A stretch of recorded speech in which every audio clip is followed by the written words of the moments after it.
Alrighty,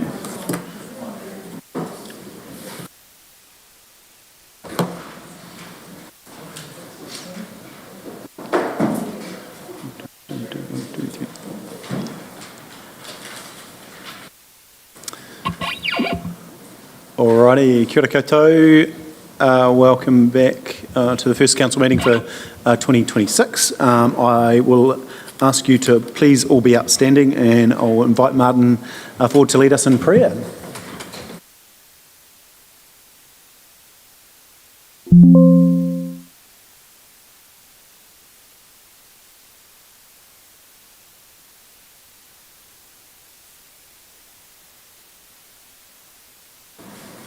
Good morning. Thanks for having me. My name's Martin from Life Church Timaru. But before I pray and open in prayer, I just want to thank you all for the service and the fact that we all love Timaru is what actually brings us into this room. And Proverbs 15 says, plans fail for a lack of counsel, but with many advisors they succeed. And I know that we're praying that we succeed in a lot of things this year for 2026. So Lord Jesus, bless this council meeting. I pray that we have wisdom as we govern, as we serve our community. I pray for unity and strength over us as we work together. Bring us direction and leadership as we lead in Timaru and its district. So I pray for our successes over our plans for 2026. And I ask this in the name of the Lord Jesus Christ. Amen. Thank you. Thanks, Martin. Please remain upstanding, and I'll ask Jess to lead us in the waiata. E re re ra e aku wai Māori e maringi atura ki a koutou e. E re re ra e aku wai Māori e maringi atura ki a koutou e. Rangi tata ki runga pure ora ki raro te tai o ara te uru ki waho e. E re re ra e aku ai mihi e. Awesome, thanks Jess, appreciate that. Thanks Martin, catch you tomorrow. Please be seated.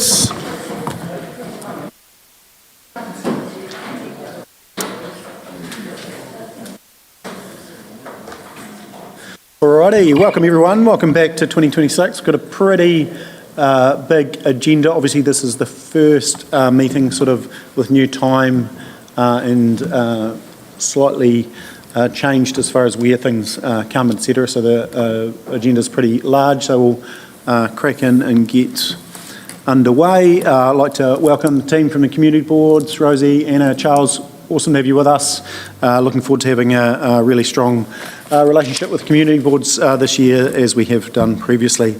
Look,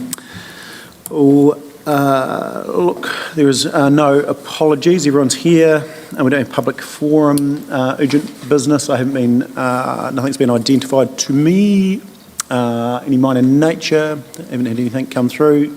No. Okay. So we go now to conflicts of interest. So I'll just deal with conflicts of interest relative to the public agenda. Is there any conflicts of interest? No? Okay. Go now to minutes of the council meeting held on 9th of December 2025, and that's on page 6. Can I have a mover and a seconder for those, please? Thank you, Councillor Shannon. Councillor Pye. No discussion. I'll put the motion. All those in favour, please say aye. Against, carried. Go now to the first report, 8.1, which is Actions Register on page 21. We'll just whip through these.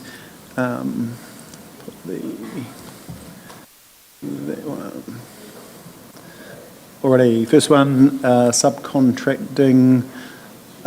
So the January 2026 update was recent work is focused on LTU activity, street sweeping, etc. Due to the contract timing, this is now underway. A draft report has been received, and so that's coming to Feb meeting. We will just keep that open until we've seen the draft report. We'll close that off after that.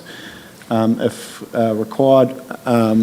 Small trades, again, with the new year, we might just take this offline, Nigel. I might have a chat to you on what the sort of opportunities are sitting in here and perhaps how we should move this one forward, because it's been sitting there for a while. But let's just have a chat and see what is in there and our approach to that. Vertical infrastructure maintenance. On Yep. that one, Your Yeah, Worship. Stu, go for it. Vertical infrastructure. It says work is progressing well. We're supposed to get it quarterly. We started that over a year ago. Can we actually have a date when it's coming? Yeah. Because we'll go to another council meeting and it'll drift past. I want a date on some of these things. Yeah, agreed. Yeah, I would like to apply dates to any of this stuff moving forward. Yep.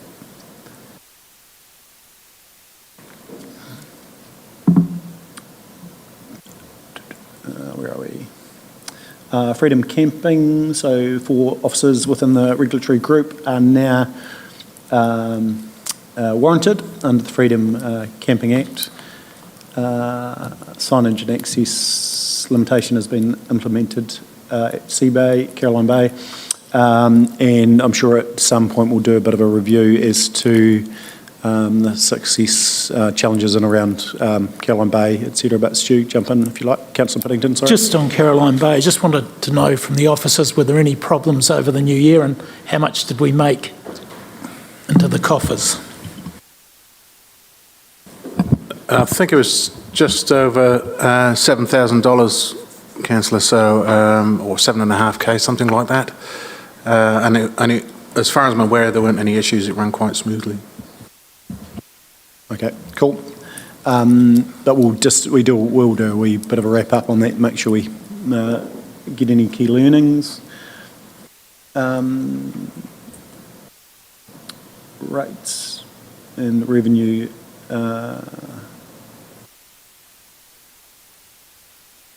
Okay, that's all in the calendar as far as that. When is the first workshop on rates? When's that scheduled, do you know? Must be soon, is it in February? Unfortunately, No, Andrew's not here. No, that's all right. We'll rates review. Management plan in progress for through to April, May, I think. Policy update for assessment of bequests. Report and draft of the updated policy coming through to March 26. Sea Bay for P&L, great result, well done. Appreciate the work on that. So got that looking good. So thank you, Mike. Appreciate that. Is there any questions, comments on that? No. Yeah, really positive stuff. So yeah, we really do appreciate the work that's gone on in there. So District Pools P&L, January. Cost to operate the Sea Bay pool 6 days per week. Questions in around that? Yeah, Councillor Piddington. There must be a system where we can simply count even a door opening and closing the number of the outdoor pool. It's costing $300K a year. We don't know whether it's been well utilised or not. I can't believe there's not a simple way of getting some idea how many users for that pool. In the summer though, there's kids, they run in, out, all over the place. I know myself, I would go in and out that door looking for bloody people. So I agree with you, but definitely not a door opening and closing, because... I don't know, but there must be some way, because we're going to have a debate about capping on rates and we're going to make some decisions. I want information so we can make solid decisions. There must be an AI camera. The library has some sort of counting device, doesn't it? I was more thinking you could do a survey or something, couldn't you? How many, I would say... when they come in, Mike, did you want to briefly speak to that? I'm assuming pool staff probably have an indication. I mean, obviously our main thing for our lifeguards is to watch the pools. So getting them doing a little count up of people coming in and out is then taking them away from the pool. The difference with the district pools is people have to go through a POS, a point of sale, to get in. So that's how we can count it. Obviously, it doesn't cost $300,000 a year because it's only open for 17 weeks. So that's the summer pool. Like I say, we could have someone sit there and watch back the cameras on high speed, but that's just literally a waste of resource to have someone sat with a camera on fast forward. It can only go times 16. So when it's open for 16 hours, that means someone's got to sit there and just watch a camera playing back people walking in and out of a door. Outside of that, I can't really see a way how to count it. So if you look at the 17A report, Seabay is actually doing really well financially, and being, the subsidy there from rates is a lot lower than the 3 district pools. And I believe we're going to have a conversation with our community boards on those 3 pools, and I think that's the bigger fish. That's the ones we've got to look at and go, is there a better way of doing those? Whereas I think that outside pool at Seabay is, to me, you're going down a rabbit hole at the moment. Yeah, Councillor Pye. I would challenge that slightly, because if we're putting a whole lot of money into the running cost of the outdoor pool and the usage is less than our community pools, there's an argument to defer that money, close that pool and defer it to the community pools. I'm not suggesting that's what we should do, but there is some thinking around that. And with your comments, Mike, about somebody sitting there and counting people on a camera, surely AI can do that. Like, do you have a camera, or you'd have to put the camera in? Wouldn't think that our camera system's quite AI ready, because it was probably put in 2011. So, I mean, even when we watch back incidents, it's very hard to see with the camera system we've currently got in place. That's cool. So let's take that offline, because we know it's something we want to look at versus the options overall and the costs. So, yeah, let's do some further work on that. Don't need to discuss that now. We're just getting through the actions update. It might be a long day. But, yeah, I think probably Mike understands our thinking. We can have a catch-up if need be on further to that. But let's go now to Chrome Platers Building. So there's another meeting with councillor staff in February 26 as far as the action. Endowment Land Fund, investigation of the background of this fund underway for report. Yes, sorry, just thanks, Alicia. Move to full internal review. High-level issues improvement report has been presented for discussion at A&R. An updated version of this can be presented to a future council meeting, and so we just did discuss yesterday a few things that audit and risk that can and should, also an update from the independent chair to come through to council. So if there's not any further questions in regard to the actions register, I'm happy to move that from the chair. Can I have a seconder? Councillor Scott, thank you. No further discussion. I'll put the motion. All those in favour, please say aye. Against, carried. Move to fixing of the common seal. May I have a move to that? Thank you, Councillor Burt. Yes, you can. Yep, Councillor Shannon. Yeah, just regarding this paper, I know it's been explained to us that it is very often just renewing of warrants and what have you, but can that be included in the purpose or the explanation that the X number of warrants required for renewal, new ones for compliance or whatever, so it just doesn't feel like rubber stamping something blind?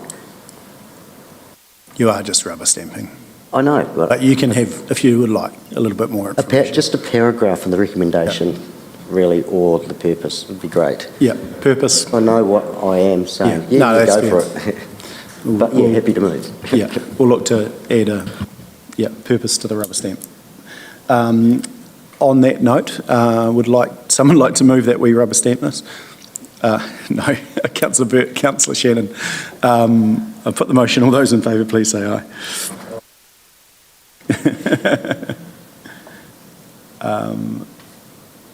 Awesome. Okay, I know you've been up late at night thinking about this, thinking how could you compete against the other members of council around these positions. Biodiversity Champions Group, so we need one member, and Climate Change Action Planning Reference Group, we need one member. Yes, Councillor Pye. I would like to nominate Councillor Harper for the Climate Change Action Planning Reference Group member. I've been on that for 3 years, and I think how am I going to say this politely? I think having a balanced view around that table would be very good, and I think Councillor Harper will provide that balanced view.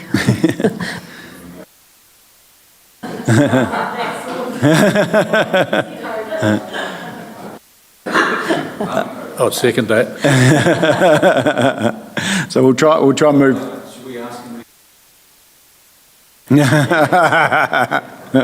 It's not a requirement. But so is there any other, Councillor Harper, you're happy to accept that nomination? Any further nominations? I know we've got one more exciting opportunity coming up, so let's hold on to your seats. Okay, so Biodiversity Champions Group. I did this the last term because there wasn't a great willing from any of the members to do this. I struggled to have capacity to do it, to be fair, and didn't do it justice. Councillor Pye. I'd like to nominate Councillor Scott for this one. I think it fits nicely into her background around district planning, and also both Councillor Harper and Councillor Scott being on the Strategic Planning Committee. It means that one member of our committees are all over those two different plans, which will be useful for our committee, I think, as well.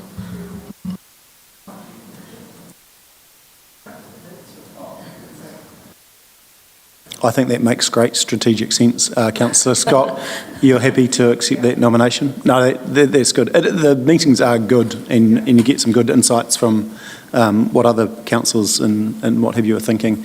So I'll second that. Yeah, so a mover from Councillor Pye and a seconder from Councillor Wilson for both Councillor Harper and Councillor Scott to those respective groups. So thank you. That was easy. Thank you, Councillor Pye, for taking the lead on that. That was easier than I thought.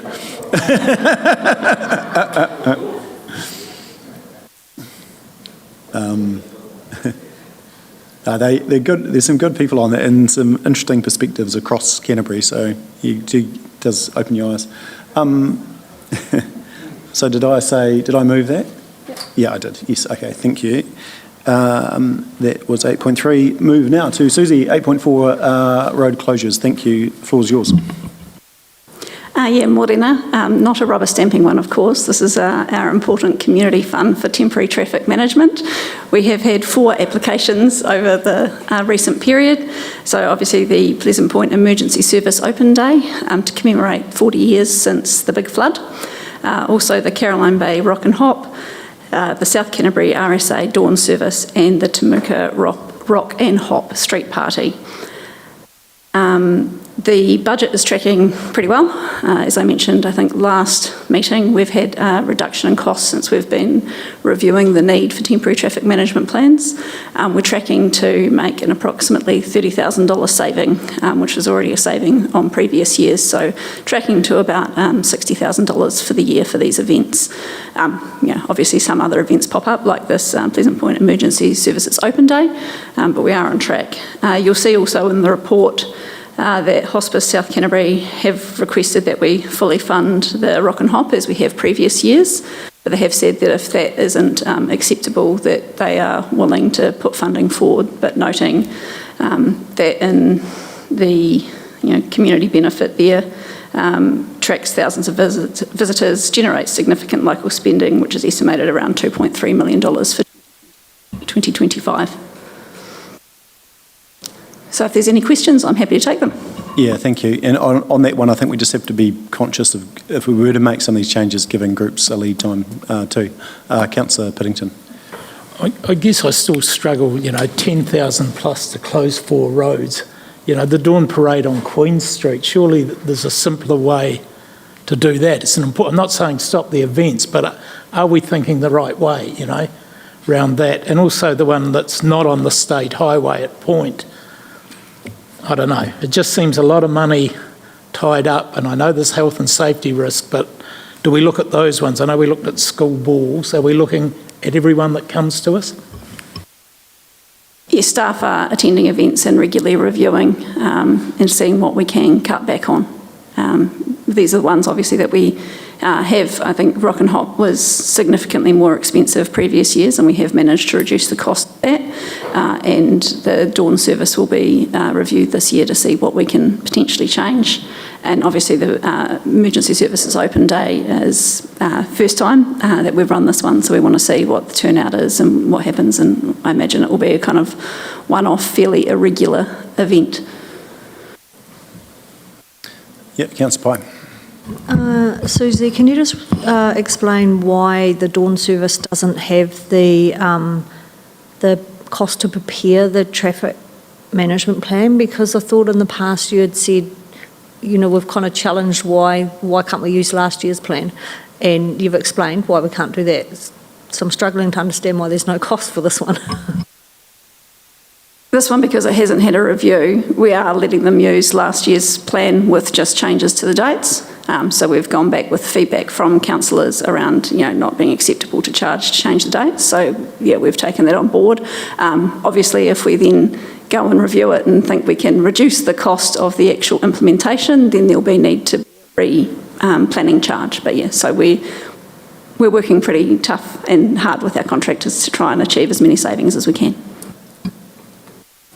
Ready? Further questions? Otherwise, someone happy to move them as a group 1, 2, 3, 4. Councillor Burt happy to move. Yep. Councillor Scott. Yep.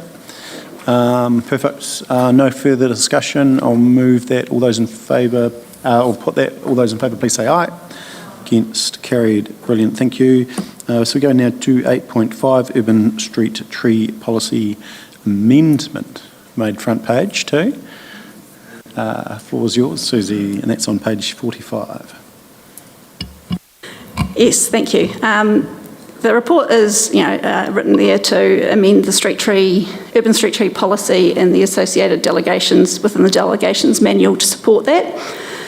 And it's basically to enable appropriately delegated officers to make timely operational decisions regarding removal of street trees that are dead, diseased, damaged, unsafe, or causing damage to private or public assets. And so the amendments arise from what's happened recently operationally, including heightened public interest in specific street tree matters and an increase for need for timely response when trees are contributing to safety risks or infrastructure damage, both private and public. But we do acknowledge the public interest in the latter street tree and the feedback that we've received to date on the removal of that.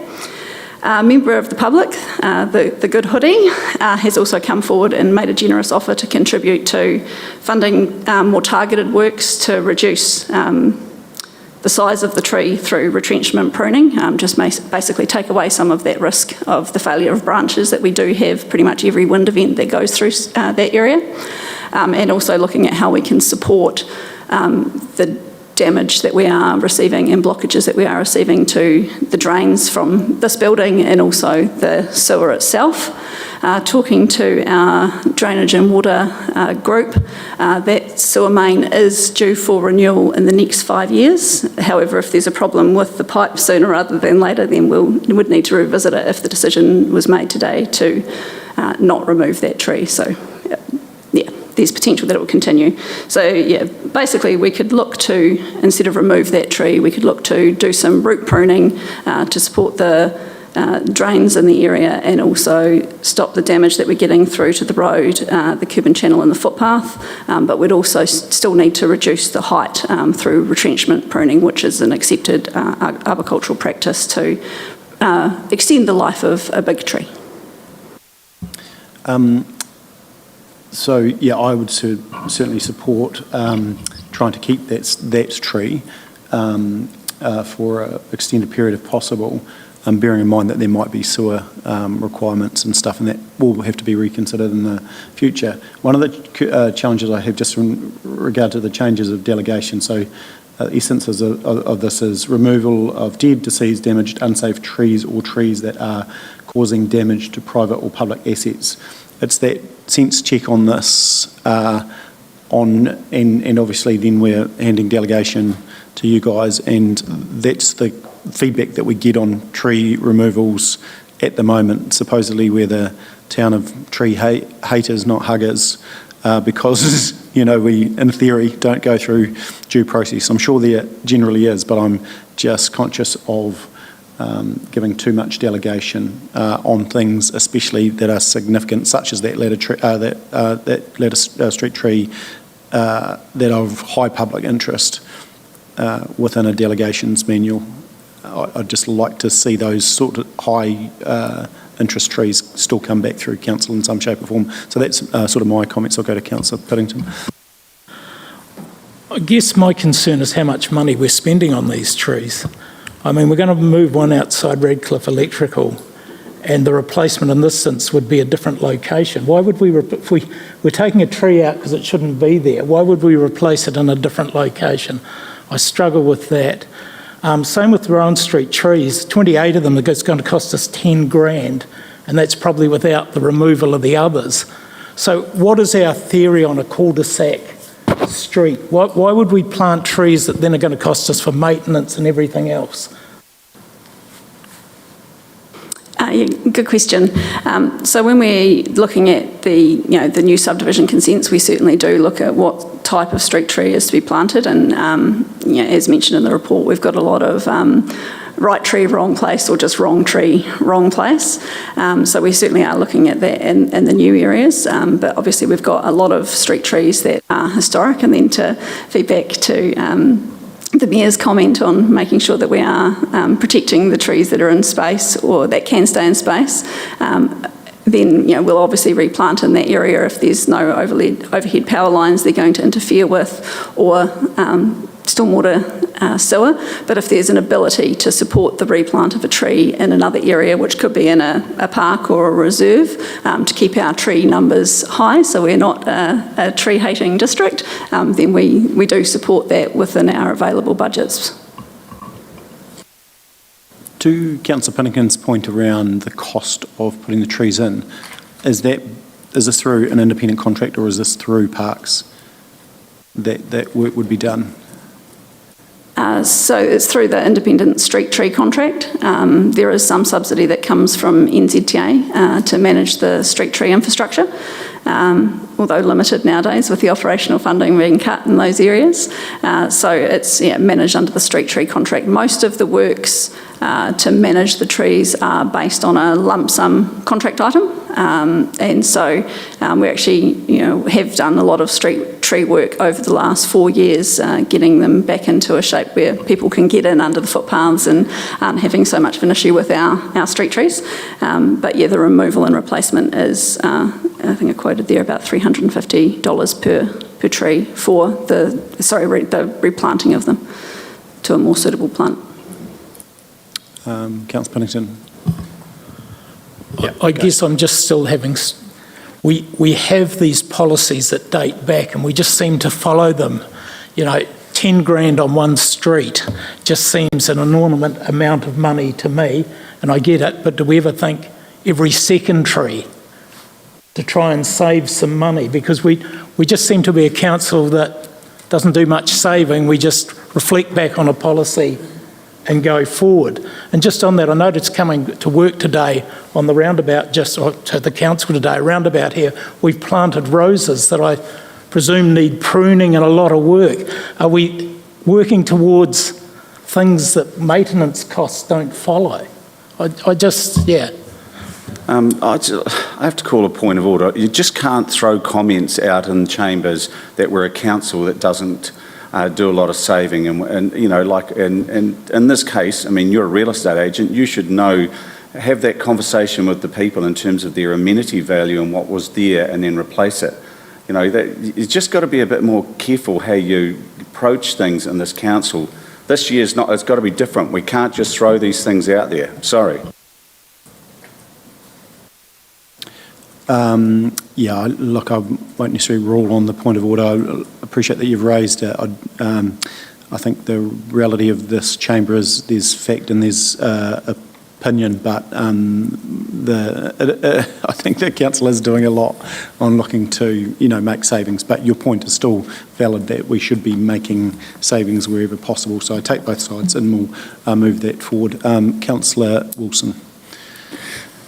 I'm a tree lover, not probably a tree hugger, but I've got just a question.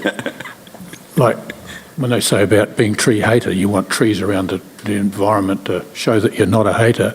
I just don't understand why trees get planted over and above drains and cables and that sort of thing. Surely you can be a tree lover as a town, but not have them planted in places that cause problems down the track.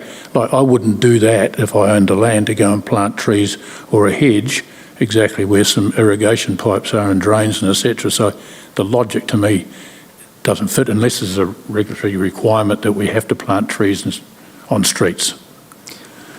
I think I'm happy for you to talk to it. Yes, no, great question. And yes, that's certainly what we do look at when we're doing the replacement, which is why on Wairie Road, for example, we're looking at replacing less than we are removing for that very purpose. So yeah, we do look at that. Obviously dealing with long-standing plantings of street trees. So yeah, dealing with retrospective issues, and yeah, do more planning now to make sure that we don't have that. With the replacements, do you do the root restriction when you put them in so that it can't spread to that area? Because I know that from past experience, when we did that, we used to have to plan for that when those trees were put in, so that they had those root restrictors going in first so that everything went down as opposed to out.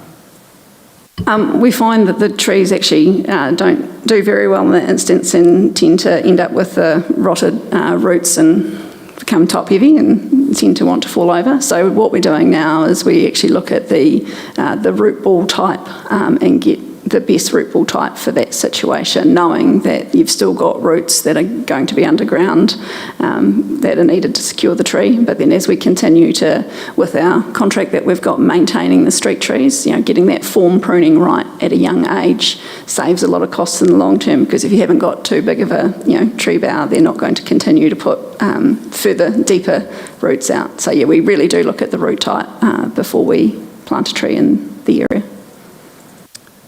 And I'm getting slightly off topic myself now before I go to you, Councillor Shannon, but I'm assuming a modern water pipe doesn't have the ability for a tree root to go through it quite to the same extent, or does it? Not to the same extent with very large trees, which again we're getting away from, especially you do run the risk of crushing on the smaller pipes, but again we're moving away from that with the PE, and you don't have the joins for the roots to come in, compared to, say, the earthenware that's out on Lada Street from 1910. Yeah. Thank you. Councillor Shannon. Thank you, Mayor Nigel. Like yourself, I'm broadly supportive of what we are saying here, that if something is going to cause damage to public or private assets, then absolutely it needs to be very well assessed, but it's all about the protections around that and not making it too easy. There's some good statements here in the points, but are those actually within a policy that does ensure that these considerations will happen? Because I think we need to protect our landscape as far as its street planting as much as possible, and more so now, particularly with the widening of footpaths and what have you, because now it goes from property, grey property. So with the loss of berms, we need our trees, and we need to be mindful of the likes of this beautiful tree out here, that how much of the roots can be pruned, how much of it is a nuisance, how much can be worked around, so it does become an absolute last resort, because Timaru is a district. You know what I feel about this. We are too quick to cut down trees. Oh, the leaves, it's too big, statements like that. And when we go to considering the new trees to take their place, I note that, what was the name of the tree that you're looking at?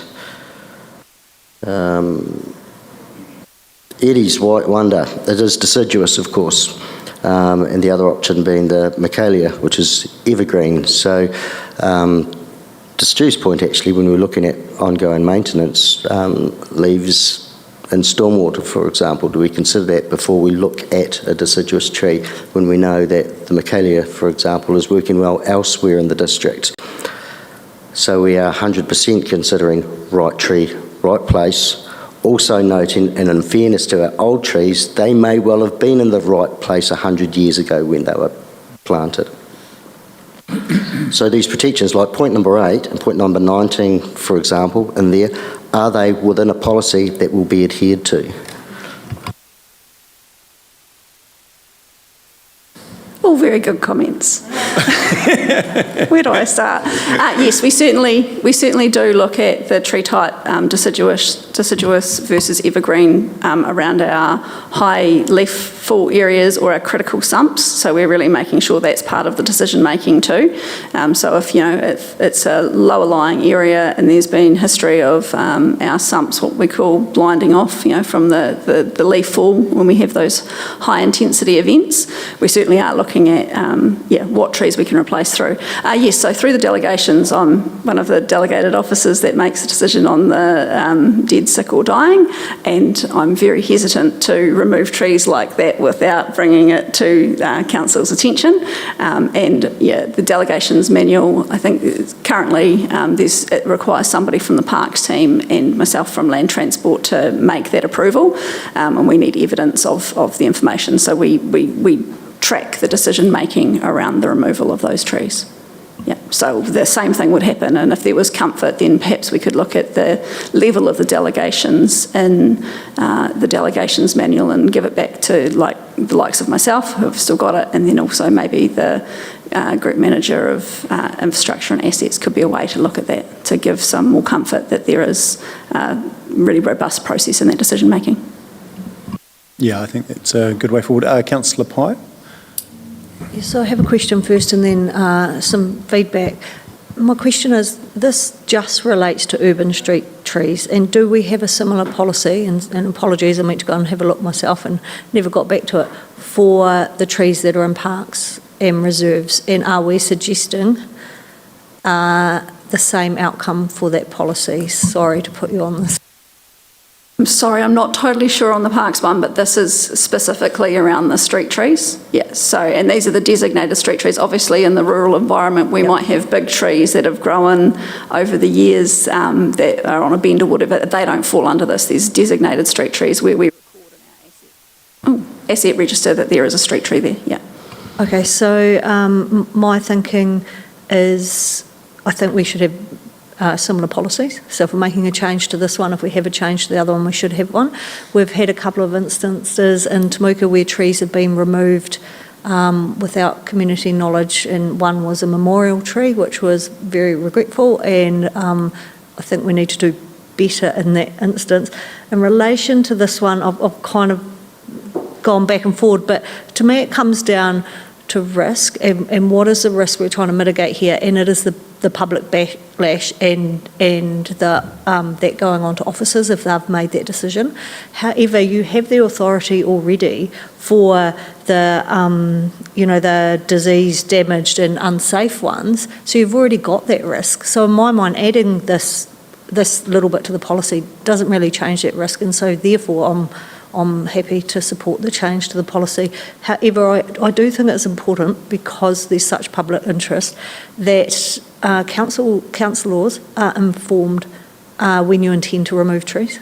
Just like how you send us a weekly update of road closures. It'd be really good to get, with a bit more of a window though, not we're doing it this afternoon, and inform of these are the trees we're planning to remove, because we may have a view on whether that's a good idea or not. Yeah, certainly be happy to add that to the process. I don't think they have got delegation for the one outside the council building here, because it is not diseased. Yeah, I thought you said we had it. Sorry, what I was trying to convey is that they already can remove dead, diseased and damaged trees, which could potentially lead to public backlash. If we add in damage to private or public, trees that cause damage, it's not really increasing the risk, because the risk is already there of public backlash. So I don't see, I don't see a problem with adding this in there. Yeah, and I take your point, but I'd rather see us actually go back, look at the policy further. Same with parks. and the appropriate delegation as opposed to necessarily sign off delegation change today. This would be my approach. I was going to say my halfway house was just delegate authority to the team with approval of the mayor, because I do actually agree that coming back to council is not really the... Ah, so you want the mayor to chuck be the mayor under the bus.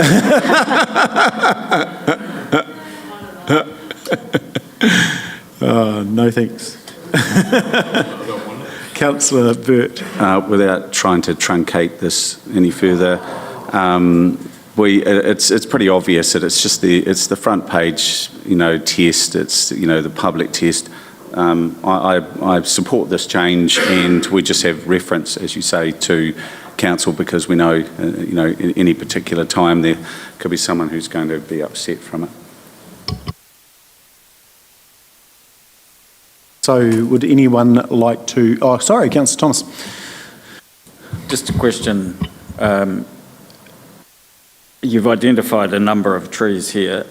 I mean, do you have any others that you expect you would need to remove over, a reasonable, the next year or two or something like that sort of thing? I mean, is this just the ones that have got to absolute end of life or end of the time that we want to maintain them? And so how many others are you thinking that might come under this? We're still working through the tree stock, but I'd suggest it would be less than 10 a year that we'd look at, and they'd be ones that are in amongst other streets, and most people wouldn't even notice that a tree has gone missing from that location. Like particularly, if you look at the one on the corner of Arthur Street and Theodosia Street, those two trees, once they come out, there's still a whole heap of trees there that wouldn't be noticing. Obviously, that one in Ladder Street behind me is much more obvious, was included for discussion, so I wouldn't say there's a whole heap, and I think 10 would be pushing it, and certainly really keen to make sure that we do pass the front page test, and also maybe just if I can make a recommendation that I haven't already got in my recommendations, and apologies for that, is that we just change the delegation on approval of the Group Manager, Land Transport and Infrastructure and Assets. And obviously the Mayor, if he'd also like to be included in that decision making. The Mayor's got a busy year, he doesn't have time for signing off trees. So as far as go forward, is there a mover on these, and happy to support that for an addition. So are you comfortable? So let's go down to the actual tree. So we're generally comfortable outside of the Ladder Street tree, is that correct? Is there anyone that wants to... the big tree just over on the corner. Yeah.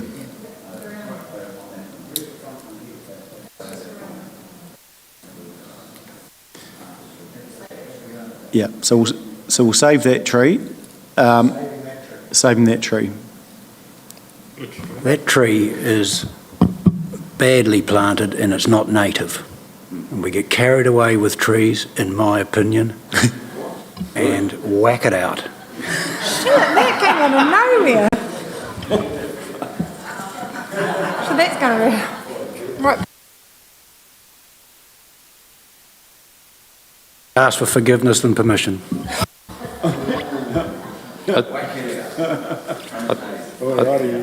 I think this tree outside this building, do you have something to say on that, Andrew? When we do the sewer main, because of how congested it is through the intersection, that tree's going to have to go to enable the sewer main renewal. In about 5 years' time, give or take, depending on conditions. So could go sooner because of the tree, but when we do the renewal, we've got to take that tree out. It's a real congested intersection as it is, so it's not as easy as just realigning the route through, so that tree will have to go. It's also only about 50 years old as well. So if you, Councillor Piddington. So someone's going to spend a lot of money on the tree. We're going to spend councillors' time on the tree, or council officers' time on the tree, and then we're going to take it out. I know what the answer is.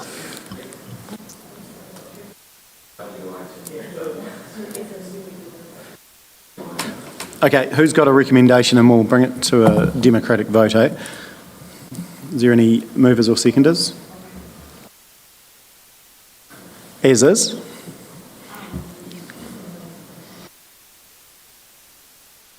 I'm happy to move the resolutions as is, because I'm not fully understanding what the delegation is already, and so to add your recommendation, Susie, of having group manager, whatever in there, I don't understand the current delegation enough, because you said you're one of the delegated officers.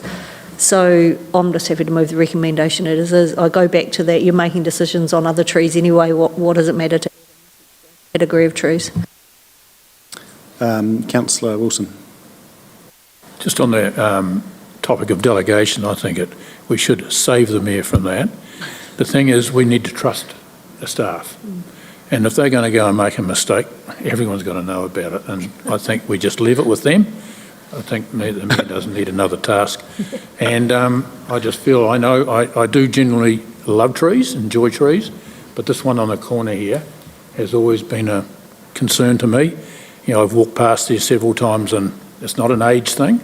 I've nearly tripped a couple of times. It's lifting up not only the street but the corner. So, you know, it's sad. At the end of the day, sometimes these things have got to come down, and I think sooner than later. And I'll just finish on this note. I support Councillor Piddington. If we can go for evergreens as much as possible, low maintenance evergreens, which roses are not, we should do it, thinking of costs into the future.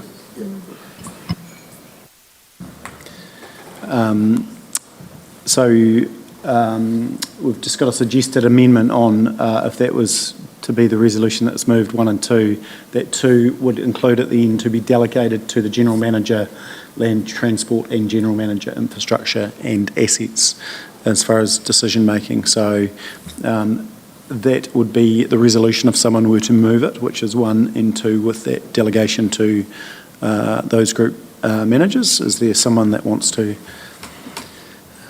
move? I'm happy to move that now that you've put the Edit the resolution delegation. up there, although it always concerns me about having specific role titles because they're not very enduring. But Yeah, reality of a council, the manual needs to change all the time with title changes. So just to be clear, so that's moved, and so that, to be clear, based on that mover and whoever seconds it, that means that letter street tree would come down. Is there a seconder for that? Councillor Wilson, thank you. Councillor Piddington, did you have something to? Just the tree we're talking about on the corner. Yeah. Are we agreed that it should go if it's going to cost a lot of money and has to go anyway, as per Andrew's point, or are we spending more money on it? That's currently the resolution. Yeah, that's, and so effectively that tree is tied to this resolution. Yeah. So based on that, any further comment? Oh yes, thank you. I was just going to say, you know, as far as option 2, we can, you know, we've got a bit more information. We've got an offer from the public, a member of the public, to fund some work. So we'll have a look at the cost, if there's any cost to council to keep it for a little bit longer, or if somebody's happy to front up to do that work. But we'll bring it into a decision making for that specific tree, if that makes it easier. So effectively, Susie, we're delegating for you to work with that member of the public, make that decision. So on the future of that tree. Yes, and we'll let councillors know prior to, if there is going to, well, we'll let you know the decision either way, but prior to the removal, as per Councillor Pye's request, we'll make sure that those trees that are being removed will be notified. Thank you, Councillor Piddington. Yeah, just Susie, you'll let that person know that it will come out in 5 years' time, because I'd hate them to, you know. Definitely, we'll have a robust conversation when I meet with him next week, yes. Alrighty, so any further comments for or against? So a mover and a seconder. If not, I'm going to put the motion. All those in favour, please say aye. Might raise your hand as well. Yeah. Against? Carried. Perfect, thank you. Good discussion. It was Councillor Pye, Councillor Wilson. Alrighty, so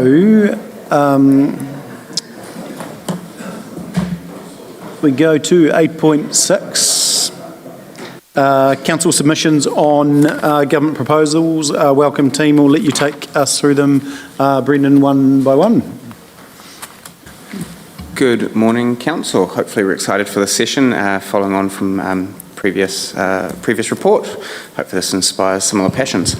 So as you're aware, the government's currently seeking feedback on a number of significant proposals and pieces of legislation that cumulatively could have significant impacts on the local government sector. Officers have been working at pace since December to prepare draft submissions based on feedback that we've received from elected members and then also just sector advice, I suppose. And we today present the 4 submissions to you in working draft form, I suppose, for your feedback, your injections of comment, to enable us to prepare the final versions. I think from a procedural point, it may be necessary to move the first recommendation before we begin that conversation, because we note that the 4 working drafts were not available for the agenda, just simply because officers were working under such time pressure. But other than that, we look forward to receiving your feedback, and Your Worship, we're open to how you want to manage it in terms of going through one by one or looking to do it in some other way.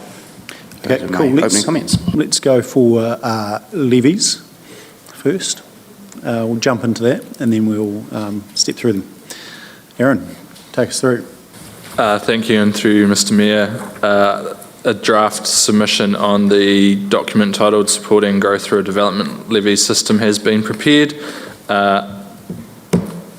The benefit of the document being consulted on is that it provides a list of questions within the discussion document to be answered as part of this consultation. It is only, for lack of a better term, a kind of an exposure draft to future legislative change. So the draft has gone through those questions blow by blow whilst providing a high level summary. My summary would be the proposal would see a step change for this council, as we don't currently operate with a development contributions policy. We're moving from a financial contributions approach, which within the other submission has been removed from the new planning system. So it will require a level of nuance across how council operates to implement effectively, and if the legislation was to be introduced and become law, it would require a bit of a reset in how we plan for growth. Thank you. Awesome. Thanks, Aaron. And to your point, though, early days is a little bit of work to go through on this, and I assume that'll go through a select committee process as far as levies, or will it? Yeah, well, yeah, perfect. Questions? I thought we'd grab this one because it might be easier to sign off. Is there any questions? Anything that anyone wants to raise? Oh, yes. I was a bit slow and I only just did my reading this morning, and I have been good, and I've drafted emails to you, which I forgot to push send, just with some suggestions, like, for example, on this one, the points around recovering the true cost of administration and intangible assets are important, which we've got in here. It may be worth reinforcing that failure to allow full cost recovery would undermine the policy intent and shift costs back onto ratepayers. But I've sort of written a few of those things. It's more just stuff like that, nothing bad at all. And, things around, the concern about councils being pressured to advance infrastructure ahead of LTPs. This could potentially be strengthened to more clearly state that development levies and agreements must protect councils from carrying unplanned financing risk. So it's just a few things to strengthen some of the stuff. So I haven't pushed but I'll send that to these guys. Yeah, perfect. Yeah. I'm comfortable with that. Anything else from on that? No. Well, let's stay on that theme and then go to RM. Reform. Thank you. The RMA reform submission is a bit more pertinent in that it has been introduced to the select committee process, so is more advanced than the development levies. It also has a earlier submission date of the 13th of February. We had an initial discussion workshop on this pre-Christmas, and the approach taken in drafting this submission has been to focus at a high level initially on the changes or the headline changes that the government have announced, which has been done at the front, and then looked at some of the additional interactions between the bills and specific comments on the bills under subheadings. There's a scope, I guess, for officers to go through and provide more nuanced comments on specific aspects of the legislation, but that hasn't occurred yet, with the intent of this submission for the councillors' benefit to be more on the high-level changes. As you know, they're quite extensive pieces of legislation which will fundamentally reform how we do planning as a district and country. Thank you. Awesome, thank you. Questions, comments, feedback? And to your, the planning, yeah. No, and we appreciate you keeping it at a high level for elected members as well. It's a lot of detail under there. Sorry, God, I'm such a geek.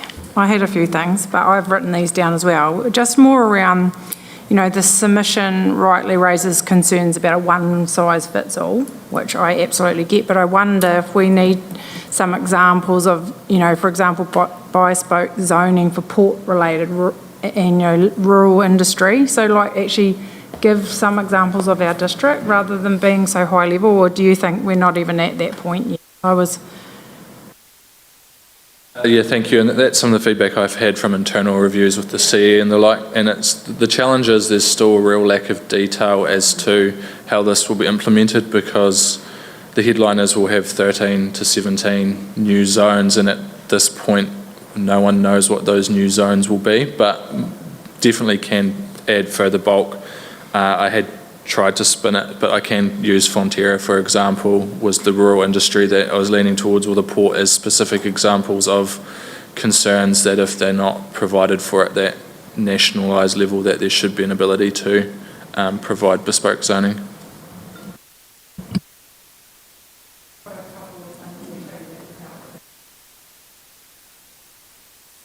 Councillor Pye. I just have a couple of comments. Under the clear environmental limits, I think it's really important that we stress that they're science would be useful. Then the next point is the qualified residents of a district or region. And so I agree with the intention, but I think we need to be clearer about it, that we actually agree, well, assuming we do, with the intention, because I'm not sure I just think we need to rethink how we word that paragraph. To me, it's not really clear that we agree that only kind of affected people should be submitting, assuming that's the view of the room. I know, but I just, when I initially read it, I kind of couldn't be that clear about what TDC's view was on that point. I get your point in that it needs, the definition needs to be clear and how you determine that, but I wasn't sure on TDC's view on whether we thought it was a good idea or not. Yeah, thank you. Neither was I when I was drafting that. So I suspect I've kind of hedged my bets in how I've tried to frame up that paragraph. Some direction would be beneficial. As a technical expert, I've got heaps of questions as to how that may be applied, and does having a regional office of a national branch or a regional committee or person constitute someone local, and any feedback that you have would be much appreciated as to how you'd like that framed up. I would suggest we just frame it up that we support the intent, but these are the things that we need to think about. That's my view. If other people have opposing views, that's fine, but I'll just slip to my last comment and noting that, and this is about allocation of natural resources, and noting that I have a strong vested interest in this from a personal point of view, but so does TDC as a provider of water to our community, and I think we need to be much stronger in this point. I have an email that I will share to you, and I asked my friend ChatGPT what happened in the Murray River catchment when they monetised water there, and interestingly at the end There were a whole lot of issues around there, and you can read about it online about how, effectively corporates came in, bought up all the water rights, didn't help farmers, didn't help the community, and all they do recognise some benefits. But at the end of it, the key point for me was it didn't improve the environmental outcomes that we're looking for. So I do think that whole allocation of natural resources needs to be put on steroids, because it is massive for our community if we have to start paying for the water that we supply to our community.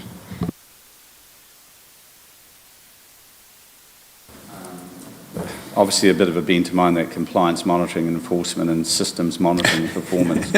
It's so, the scope for it is so wide, but when you look at the intent here, it's actually going to put a lot of emphasis on TAs to put a significant amount of resource behind it, or compared to where it was under the other RMA, because it clearly wasn't before. Do you think that we have enough comfort and knowledge about our submission around what our intent is for that?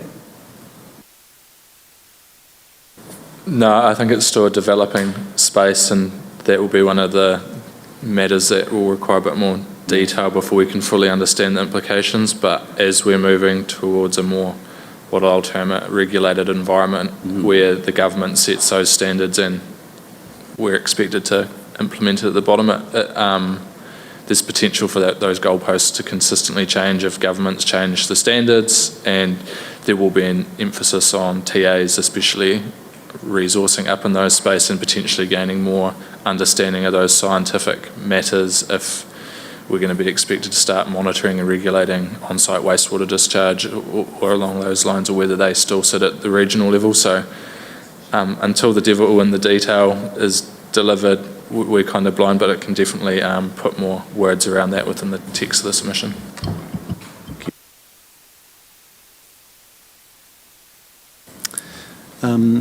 Councillor Thomas. Okay, so just addressing the issue that Michelle raised around the qualified residents of a district. I mean, I think that does need to be, we need a better response. I'm not sure everybody would necessarily agree with my view, but I do think that there is a significant benefit in still allowing organisations which aren't local to contribute to those things. And I'm not sure how that should be put in as our response, because clearly the legislation is trying to restrict that. And I think I think we should just hedge our bets a bit, but like what you've done. So the second thing is on page 3, the paragraph under standardised zones. This is just a clarification. The second paragraph says the share reduction in the number of zones. I'm not sure whether that's actually share, as in some sort of allocation, or is that the wrong use of the word share? Because if it is the share reduction, what does that actually mean? So I guess at the moment, council has a toolbox of, possibly the wrong use of the word, but it's trying to reflect that at the moment there's multiple zones council can choose, or we can set our own bespoke zoning to reflect that. The government's made it really clear that in the new system there'll be 13 off-the-shelf zones that you can pick and apply with very limited, if any, scope. 17, isn't it? Is it 17? 13 to 17, that kind of changes, and I suspect the actual number hasn't been landed on. Okay, yep, that's all right. But it started off at 13, it can drift to 17, so it's So in here, where the share reduction in the number of zones, that's not an allocation thing around share. It's just saying that there's a decrease. Yeah. Decrease. Yeah. Yep. Okay. Thank you. Yeah.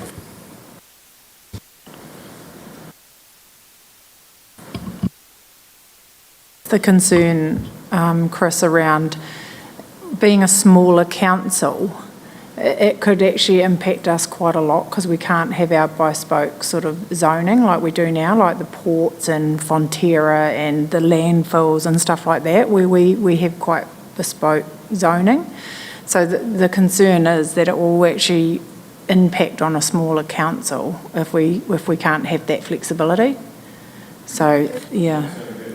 So the feeling is that the legislation, with a draft or whatever, is forcing us into this 13 or 17 when really we want another half a dozen or more outside of that are bespoke ones.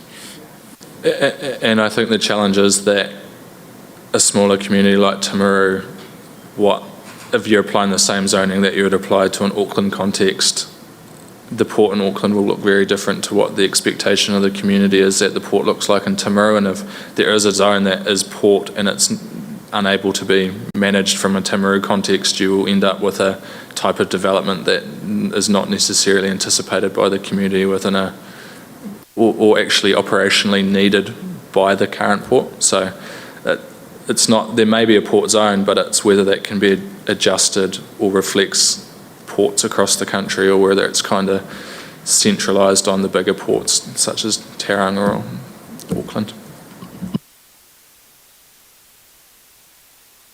Yeah, good discussion, good comments.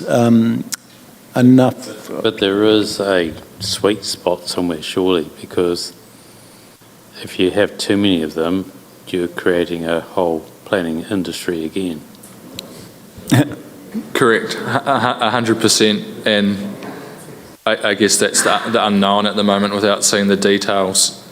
Are these zones being drafted with a really large urban centre, which a lot of the feedback around development and growth is that it's hindered by the RMA, probably more within the larger centres around Auckland and the like. So is it going to be set to allow at that higher level, or is it going to be a middle ground? And I guess that's the unknown at the moment. Everyone comfortable with the feedback that you've given to the team?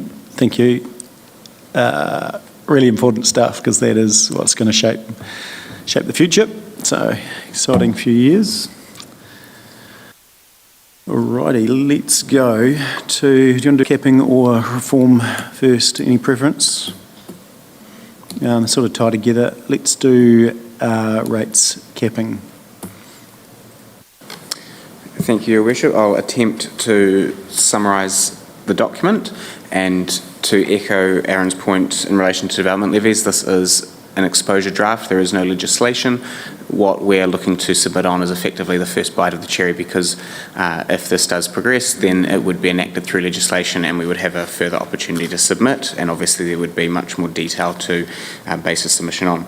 But be that as it may, in relation to the rates target model, for what it's worth, my summary would basically be that what we're trying to articulate in this is firstly that council doesn't have concerns about, or there is no issue overall with some sort of tool to discipline council spending, but we do have some concerns about this particular proposal and how they're going about it, notwithstanding the fact that the analysis shows that it's probably of dubious benefit to the ratepayer from a rates relief perspective regardless. What we're trying to say is that council is currently, I suppose, in a catch-up period over the next few years over the course of this long-term plan, and that in a couple of years' time we revert according to our long-term plan, down to more like 4 or 5% percentages of rates increases per year, which is roughly in line with the top end of the indicative band that's been thrown around by central government. So effectively, if we are able to achieve that catch-up and get our finances onto a more sustainable footing, then we would suspect that we would be in a much better position to deal with any sort of rates cap of 2 to 4%. But we also make the point that we want to ensure that councils are on a level playing field, because there may be different councils that have different approaches currently to, for example, depreciation, in terms of how they value their assets, in terms of, say, historically, let's say, high rate increases in the past that would be advantaged under a blanket percentage increase, as opposed to, say, a council that might have had more fiscal prudence in the past. We also want to note that we seek to exclude roading from any sort of cap, and that is because of the significance of that activity and also its contribution, in a nutshell, its contribution to wider economic activity. We're also concerned that if it remained as part of any sort of cap, that it could lead to other activities being unfairly cannibalised. That's my word, that's not in the submission. And that effectively leaves you as councillors with probably far fewer palatable options, and also importantly significantly affects what the levels of service available to the community. And we know that they care about activities other than just roading and water. One final comment would be that I think there's been universal sector confusion at the formula that's been put forward by the DIA, and Taitoa and others, in addition to us in some respects, are looking to make that point, to ask them to be a lot clearer with, if you do progress this work, we suggest changing various aspects such as the use of CPI to a more appropriate tool.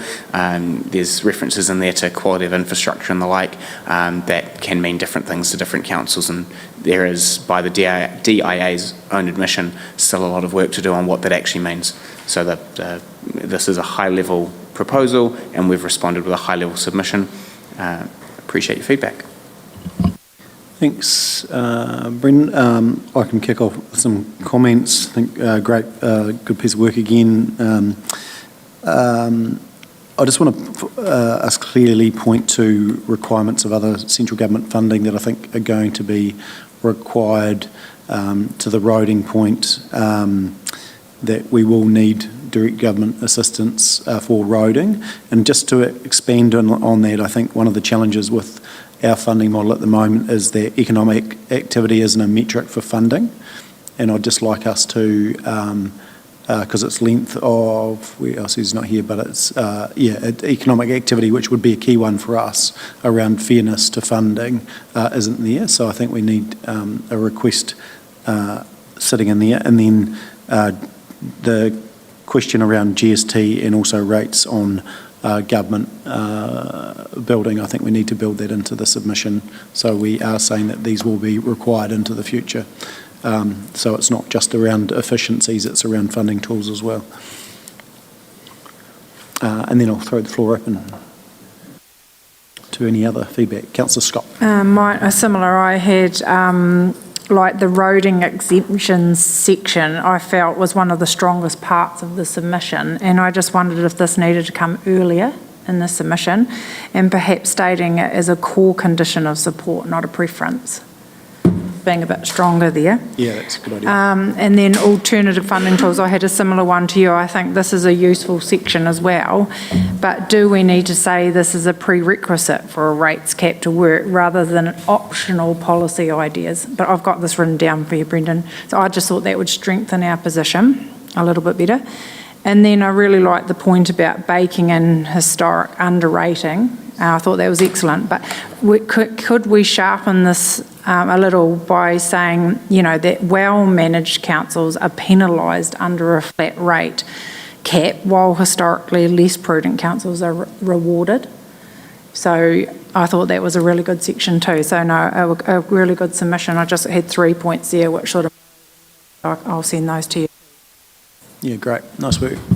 Councillor Burt? Yeah, that was my point. I read so much that I'm just trying to regather, but that the emphasis that you put on historically, chosen flat rates of, that were imposed by probably political will as opposed to necessity, as an example of how we got to where we did with, a significant infrastructure deficit.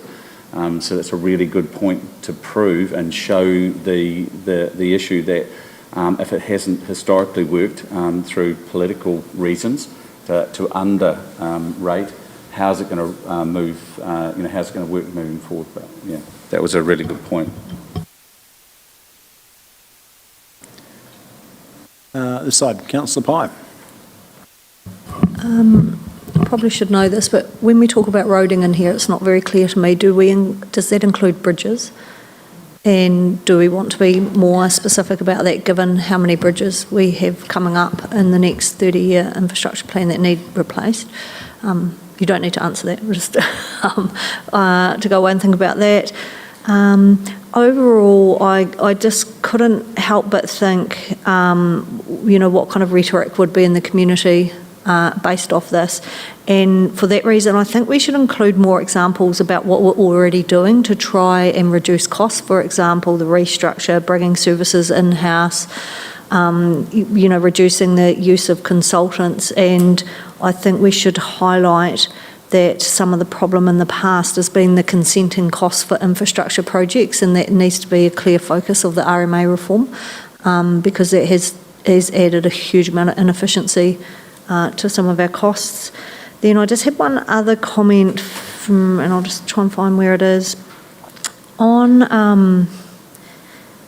this page 4 of the submission, because I looked at them individually, but it's just above the first graph with the council rates. We say in there requiring borrowing to fund our activities and asset renewals, and I kind of had an allergic reaction to that, because Councillor Booth was trying to tell us that for 3 years and it was flatly denied by people in this room, including myself. And so I think, if we've borrowed to replace assets, but if you look at our statement of cash flows, we have been positive in the operating area. So I just thought that statement needed a wee bit of a rethink, because it may be sending the wrong message to our community. Other than that, I agree with what others have said. I thought it was an excellent submission, and I think you've raised some really valid points on it. Thank you. Thank you, Councillor Pipe. Councillor Harper.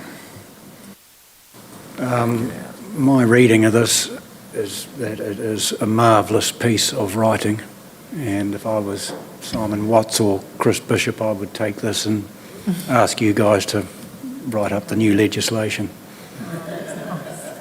I've just got one question.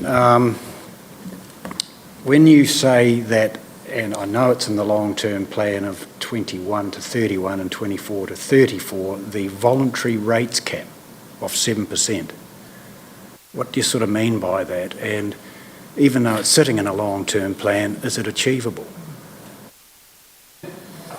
Good questions. I'll have the first stab at answering that. Council in the previous long-term plan said that over the 10 years of the long-term plan, that rate increases on an annual basis would be less than 7% on average, and reconfirmed that for the last 24-34 long-term plan, and according to the financial modelling and the numbers that are in the long-term plan, that is accurate and achievable. Yeah, so that's, as part of the long-term plan, it's a requirement to renew your financial strategy, and that sits within there, so that's self-imposed effectively over that long-term period, yeah. That included at that stage us not, or still having water involved in those figures as well, so that would significantly reduce as well. Councillor Piddington. Well, it's in the long-term plan. What we found previously, if you go back in history, it's unachievable because other things happen. And, I think last time we had 12, 12, 12, and it was 50% in 5 years' time, and everyone swallowed. But that's the cost. So there's kind of a glow in your eye when you say that, knowing that whether it's achievable or not, and that might cost us in the long run. I mean, I'd like to reflect on what the past rate rises have been so the government can be real about this. And we've got those numbers, we prepared those numbers for this, and I can include a table of that if you wish. Yeah, I mean, it's the conversation around the country's infrastructure deficit. We've been funding it through rate increases. Government said that's not palatable. They haven't come up with a funding solution. They've come up with a so-called efficiency solution with Three Waters, local water done well and what have you. But at a point in time, there is going to have to be a funding switch. Otherwise, we will just deteriorate like councils in Australia and wherever else. So, yeah. But you're right. Yeah, because the water won't deliver what people think as efficiencies because of the costs are going to go up. No, and people still don't understand that actually whatever water model's out there, your costs are still going to rise by X amount of dollars over the course of 10 years. I think people into a false sense of security in that these changes will stop consumer charges going up. It's just not the case because we have infrastructure catch up.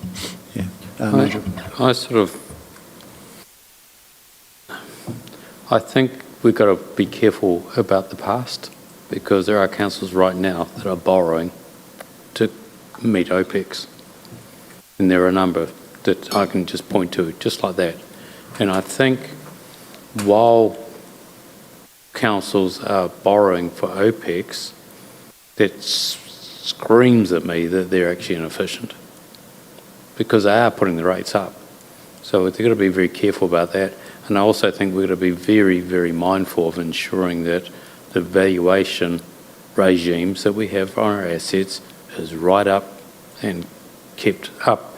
And then that leads itself to the good work you've done on roading because the metrics on roading is way higher than CPI. Same with our building. Building metrics would be way higher than and when you take those things away, the water, the roading and our buildings, ain't a lot left. So we're going to push that through really hard, that actually we are entities that actually have a lot of public good assets that actually need to be maintained, revalued and actually debt repaid to replace them. And I think that gets missed. And I also wonder whether we need to think about how do you connect these submissions, because if rates capping was to come through, then there's a real strong need for the simplifying of local government, because you're going to need scale. You can't have RAPs cap with the number of entities that we've got in local government. So those two go hand in hand, I believe. RMA reform is similar. There's stuff in there that's going to be pushed on us that we have no way of funding, no way at all. So I think we've got to think about how you pull. While you've got to have the submission for its own particular stage of legislation, you've got to link them somehow, because they are linked. Yeah, go for it. Sorry, I just have one last comment in relation to Councillor Harper's question on whether the long-term plan is achievable. And there's a really good graph that came out of the LGFA funding workshop that we did in November, and it shows that in the first 3 years, and it looks at debt levels, the first 3 years of a long-term plan is pretty much on track. And at that point, when you redo your long-term plan, they just separate markedly. So it's kind of showing the difficulty in being able to budget further out than 3 years. And so to your point, I would suggest not always achievable. And there we go, and that's how we answer a question. Councillor Thomas. So just in regards to that, if we did take out roading, can we, and this might be a question for you, Mr. Trainer, do you think that we can live within the 4% cap if we took out roading? Because that's what we're recommending in here. Well, from my view, if you take out roading, I'm from a background where we were always given somewhere between 1.5% and 3.5% to make big entities work. Okay, majority of them couldn't, they were in deficits, but there were some that did, and I think you can. Because when you take out the roading, the other services are actually the predominant factor there is your staffing. And if you can keep your staffing at 2 to 4% in terms of the annual increase, you should be fine. And does that include debt repayment? Yep. Yep. Cool. There you go. Or comments, questions. On page 3, you give an example of analysis of 2024 capital expenditure, which is talking about the rationale report, and you've got a link in through to it.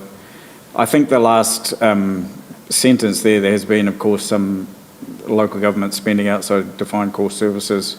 And then the last part of that, I think, is a throwaway line. I don't think that's actually worth, because it's not really justified in the rationale report that it's the 4 well-beings and community expectation or whatever. That's driven necessarily that, because if you look at the rationale report, it talks about a lot of economic development, which has been more of a driver than the 4 well-being. So that's a comment that I have. Sorry, and in the central government assistance to local government, so this is on page 7, I know you give an example as a bed tax on visitors. I mean, that's really probably not applicable to Timaru. I wonder if we can get a better example that's actually more relevant to us, basically. And then the other thing is which is just sitting in my head, and I'm sorry, I don't even know if I've got a question here, but emergency management is also a significant piece of reform, and I don't know whether we've got anything that indicates what the costs are going to be, but that's another thing that's going to add in here. So have we got anything coming? And I think there is some new legislation or something coming in around, or new proposals. Yeah, I think of Susie's gone, is she?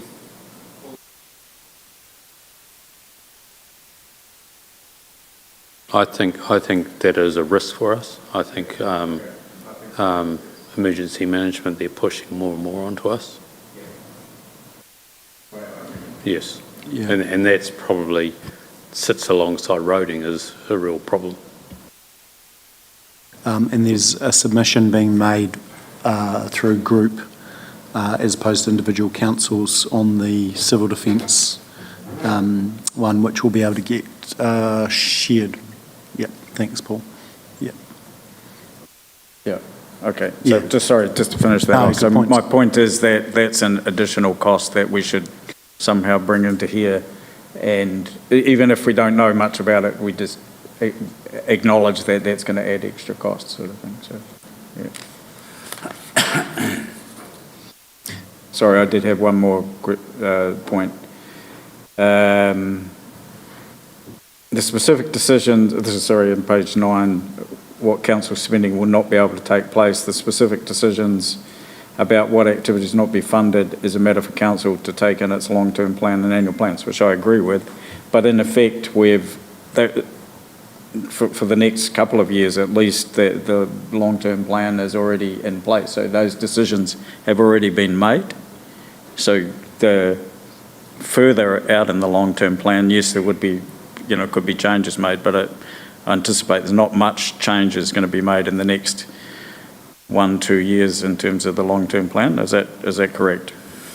I would suspect the tricky aspect of this is that the proposal envisages any sorts of rates targeted model coming into effect 1 July 2029, so therefore after this council has set its next long-term plan. But in the meantime, if this is legislated, the government has sent a clear signal that they want councils to revert towards those lower percentage increases. So then it would probably be a case for this council through an annual plan process, or possibly an LTP amendment if it can't wait until the long-term plan, to say, how do we want to redo our budgets to accommodate those government signals and what's coming down the road? This is just a question about knowledge. So we've got these things in our long-term plan. This new legislation perhaps comes in, says you've got to move towards the 4%. Does that mean that we change some of those aspects of our long-term plan prior to that date when we would be renewing it? So at the moment, the long-term plan does have a sort of landing strip down to about 4% in there at the moment anyway. It just really limits your latitude for any addition with that or much in the way of growth spending.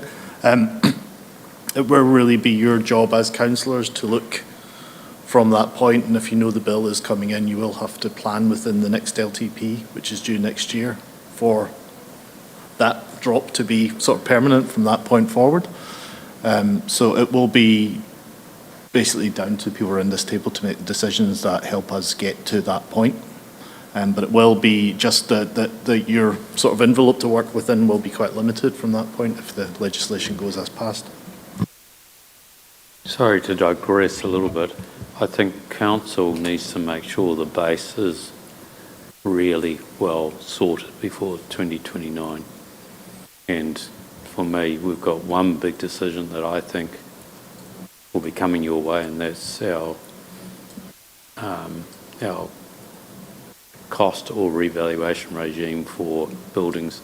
If you've got to do that well before 29, and once we've got that one in place, whatever we decide to do, then we should be able to start creating some plain sailing with exceptional roading and emergency management if it happened.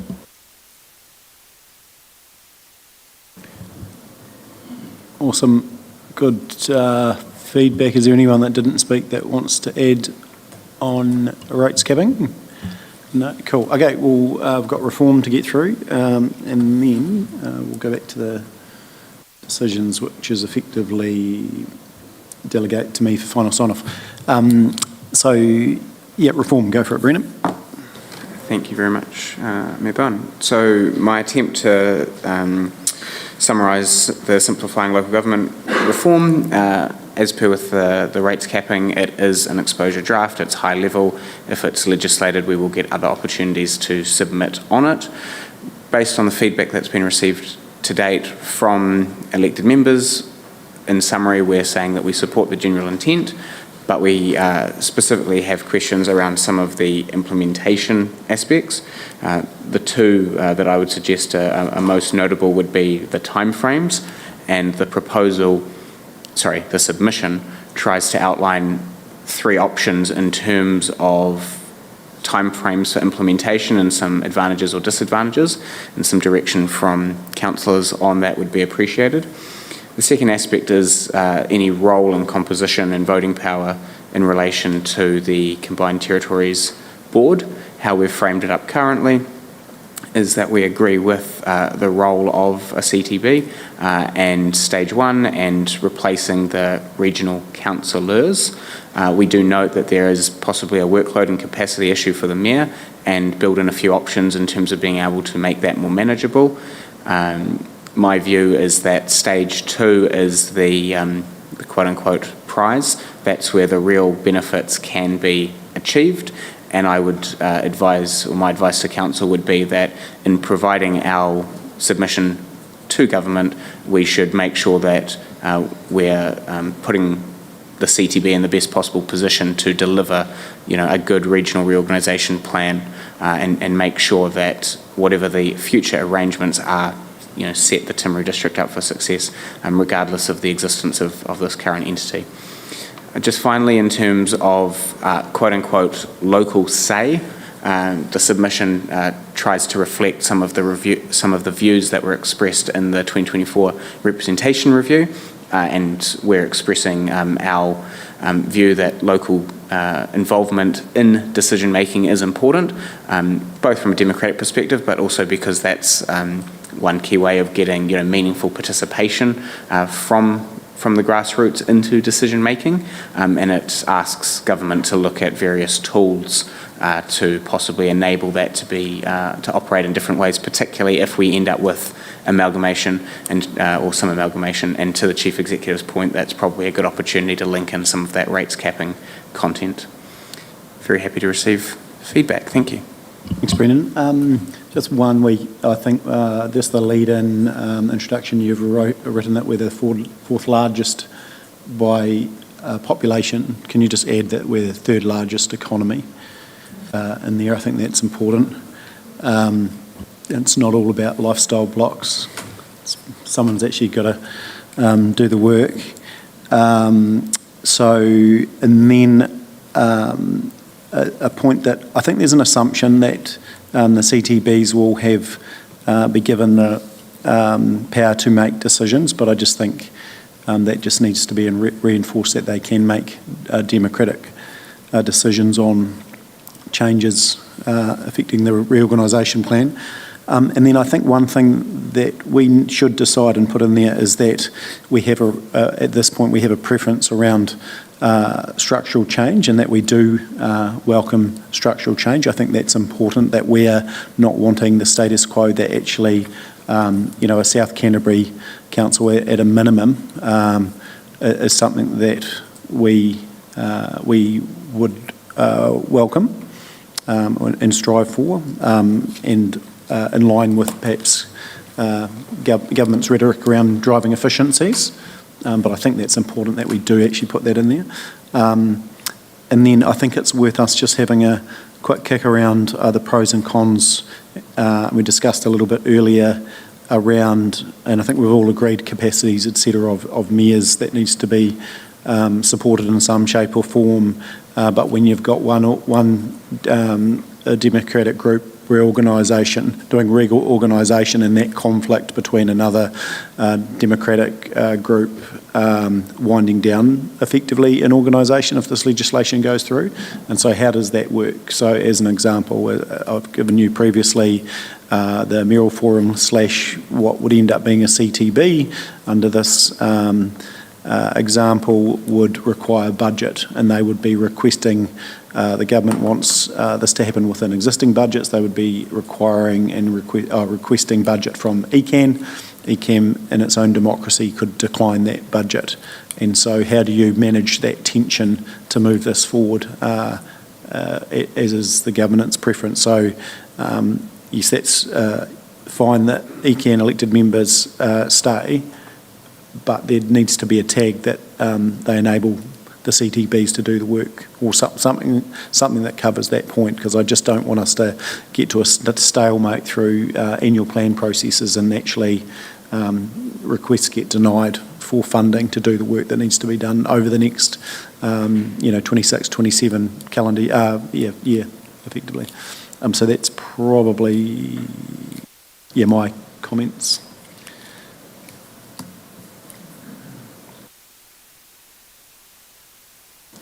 So I just think on that point we just need to be clear on if we're happy, if we're happy for governance to stay, as in the ECAN governance to stay, then it must be mandatory that they provide funding for the CTB to do that work within existing budgets. I'm thinking out loud now because we've kind of thrown this around a little bit, but. And I get the tension if you leave the existing councillors there. I'm not sure appointing commissioners is palatable to the community. Is there a halfway house where the Mayoral Forum, which is effectively the CTB, appoint a disestablishment board? Oh yeah, that's Not sure, like I said, I'm thinking that out loud. We need to have a think about whether that's an alternative. So you still have an element of democracy there because they're elected mayors appointing the board. Board would be accountable to that group, and maybe that needs to be thought about a little bit. Yeah. Yeah, I mean, if we could, because, and they're in an awful position. Effectively, their role's going to change to, if the democratically elected governors stay in there, their role's going to change to disestablishment, and that's not what they got voted in for. It's not our role's changed as well, to be fair, but that's hard, and there's tension in that. So, how do we get efficiency of ratepayer money through this process? Is my thinking. Yeah. It would be a much smaller board, so you do achieve some efficiencies. Yes. If it's a disestablishment type board, you'd only want 5 or 6 there or something. You could have less is more. So that's a innovative way.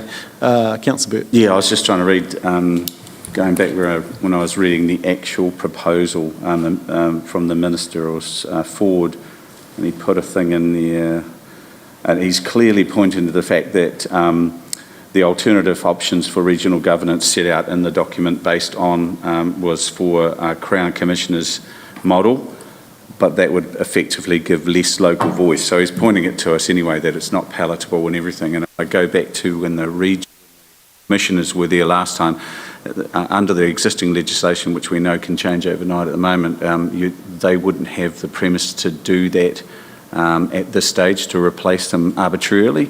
So they're pointing to this as the model for it, the solution, yeah. Yeah. I mean, I might be wrong, but I don't think this government is going to leave the regional councillors in. They want a different solution, so what is that solution? Yeah, and balancing capacity requirements. If you read that forward, it's clearly stating that everything needs to be done differently together with TAs and polling regional council, and that goes right down to one framework for consenting, and every other factor or every other thing that we do together. It has to be under one structure. So it's saying that there. So going back to that point, do we, or Brendan, for some clarity for a submission, do you want to say that we don't support regional councillors staying in and that we leave it to government to suggest an alternative, or do we want to suggest the alternative, which might be Michelle's point? Councillor Pinnington. Yeah, look, it's clear to me, as Peter said, what the government wants, and the quicker the better. Let's just get on with it. No halfway houses. We will survive. We've got a good CE, Mayor on the board effectively. Let's just get on with it, because the longer it hangs round, the more disruption it causes. So I'm in favour of immediate, given the indication from the government and where we're going to end up. Why would we make the suffering go on? Councillor Pye. Councillor Pye, then Councillor Thomas. So I was just going to, you've got there, Brendan, that one of the options might be to allow existing outgoing regional councillors to appoint several of themselves as non-voting members. I would suggest we remove that out of there, would be my preference. Yeah. If anything, I'd like to see the chair there, because the chair being elected by those councillors, but if they're not in the role as chair because they've been disestablished, as the Mayor pointed out, that's difficult too. I think what you've got to remember that the staff are still in place, and so that critical knowledge across the business is still there. Councillor Thomas. The name Disestablishment Board I don't think necessarily covers. It's a transition process, yeah. And I know, not saying that they'll still be there, so I think that's just a better name for it. Yeah, good. It's used, yeah. I think I might have put that into the conversation. Transition. Anything further? Sorry. A couple of things. I agree with the mayoral workload section, and the CTB capacity is credible in here. I just wondered if it's worth highlighting the governance risk of these roles if they become overextended. So like decision fatigue, loss of effectiveness, but I've written that down. It just helps maybe support that. I also thought the safeguards around voting power, including the double majority approach for stage 2, read as essential protections for balanced regional decision making, and could we more frame it as a minimal requirement? That's maybe something to think about. And then the uncertainty created for the BAU planning is a critical operational risk, and I think we just had that conversation. So I just wondered if we should request interim statutory relief or guidance from DIA on that through the submission.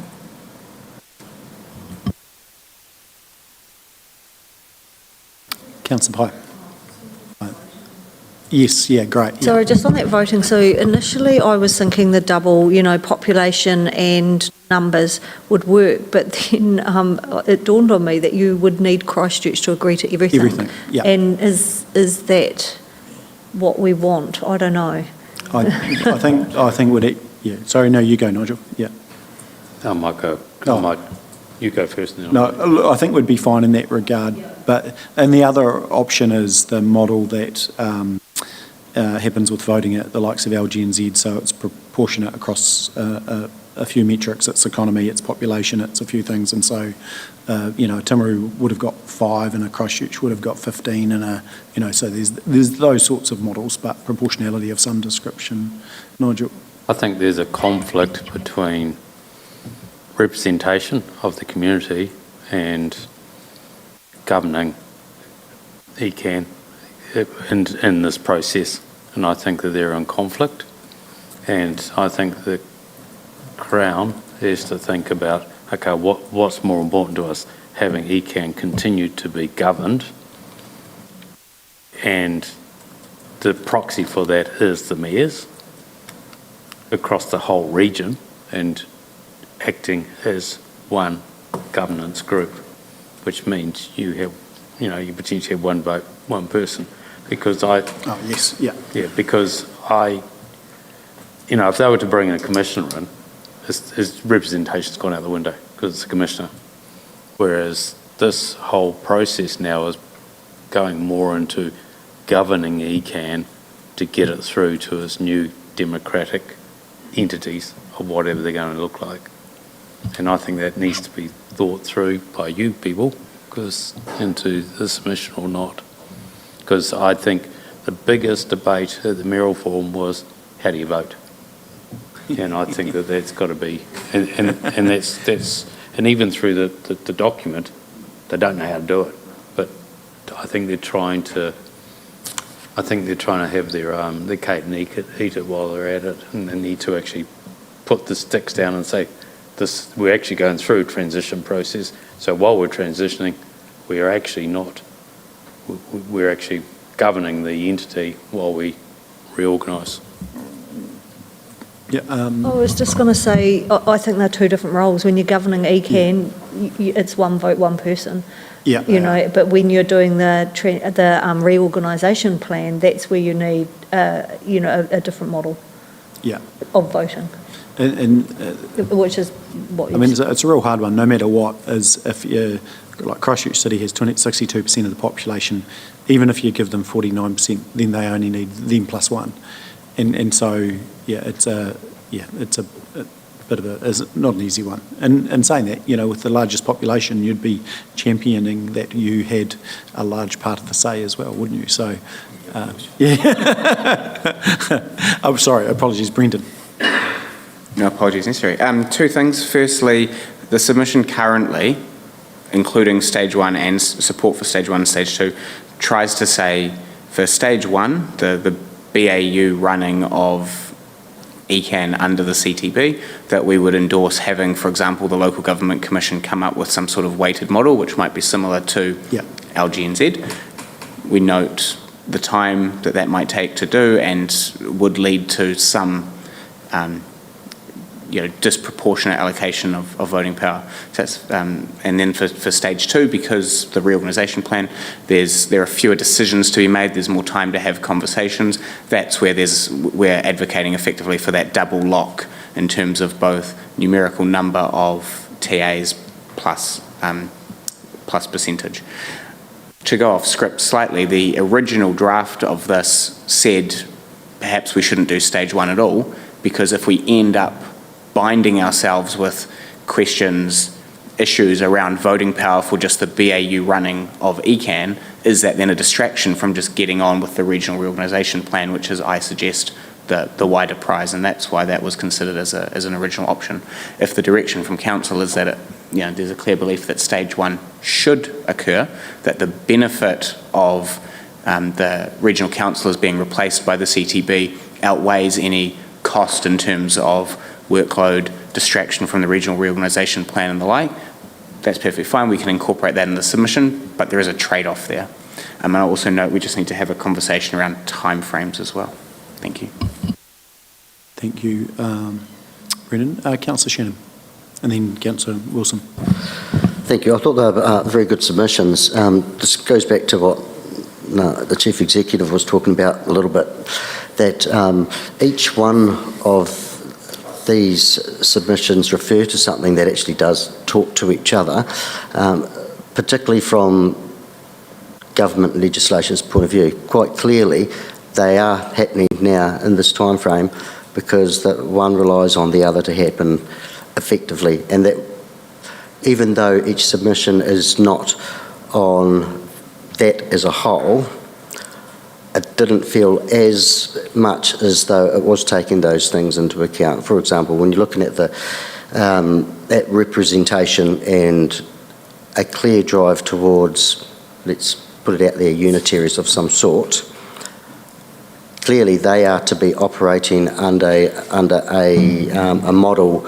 where rates capping collectively would be no more than 4%. So I wasn't sure how, but how would that then feed into this as questions that of ministries, of the DIA, saying in order for us to make this work, we go back to the funding of roading, for example, and should we be reiterating the points that we know are the sticking issues somehow across the submissions? For the rates capping, for the simplification of local government, and also the impacts then on resource management, that when we're having a look at our spatial plan and taking into account the new development opportunities that we hope come of that for us, or we hope that we get the opportunity to feed into that, that's going to be within the submission on simplifying local government. So it's a difficult one to articulate, but how each of these things are important for each other one to operate, and from the base that we're coming from, that was articulated well in here about our relative rates costs compared to other districts, that's going to be a real sticking point for us. But then it's going to be unfair for us to stay within a 2 to 4% band if we're already going off that low base, but we need the development levies to work for us and the development agreements that hopefully we'll get those as well, to be able to keep those rates down, and that also relies again on the Resource Management Act. So you can see there's lots going on that I'm only not sure that it's consistent across each submission, and wonder what opportunities there are to do those better. And I know you've still got a week to do it. So if that becomes a question, is that, how do you do that? I think Councillor Shannon is actually making sure that while they're individual, you can read them together as a whole. That's the intention. Yeah, exactly. And actually, the simplifying local government may be the wrong terminology, because it may be that we want to go outside the square with roading, for instance, and go, well, actually, take roading right away.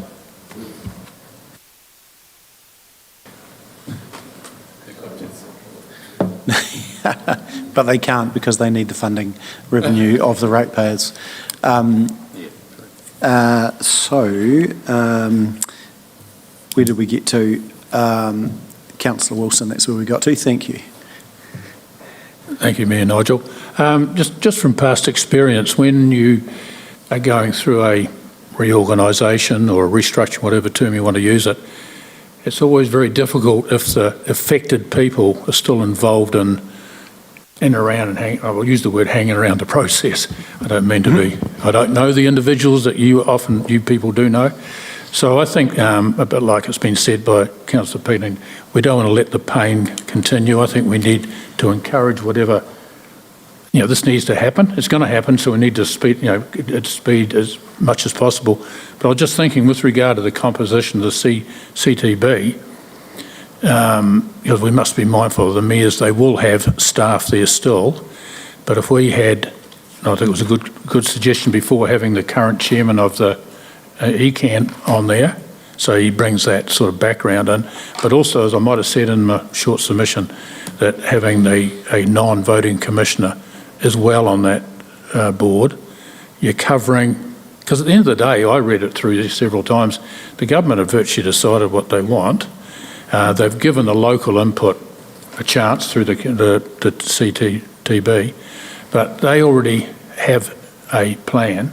And so having a non-voting commissioner on there would keep the direction narrowed to what, that doesn't mean to say we've got to agree to everything, but it narrows it down, and they can have, because they'll have an oversight from the Local Government Commission, which is going to recommend to the local Minister of Local Government. So I just think that having a non-voting commissioner is critical. I think the chairman of the VCAN sounds like a sensible idea to have that linkage there. And the mayors are the governing body, and they've still got the staff there to do the day-to-day work. But just in whatever wording, we need to see this happen. Let's encourage it and get on with the job, because I tell you, you leave affected people around for too long and it becomes a very dangerous and very, very messy. And I'd hate to see that happen.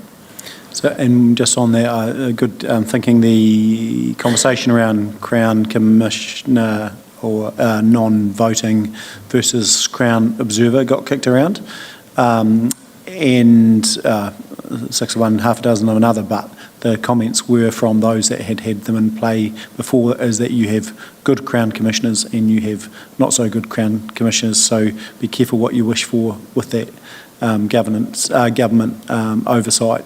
Effectively, I'm not actually against you, but it was just something that came up from some CEs that had commissioners involved. But yeah, I think you're right. And there again, I think let's be real to what the government is wanting.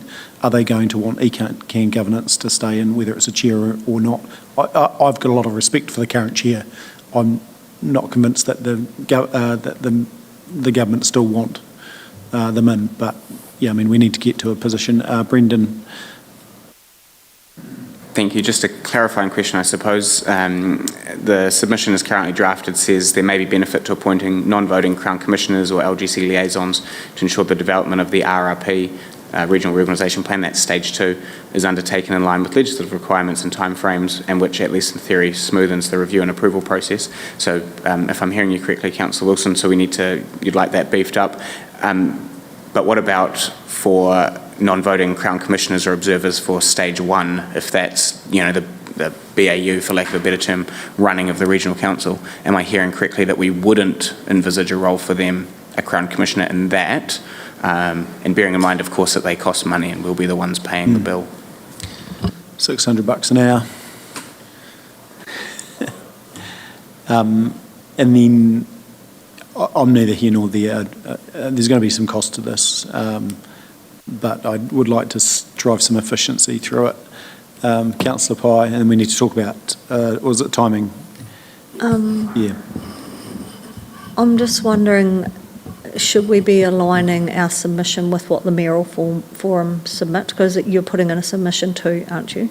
Yeah. Because I feel like we're going round and round in circles here and not really sure on a way forward, and maybe we should wait.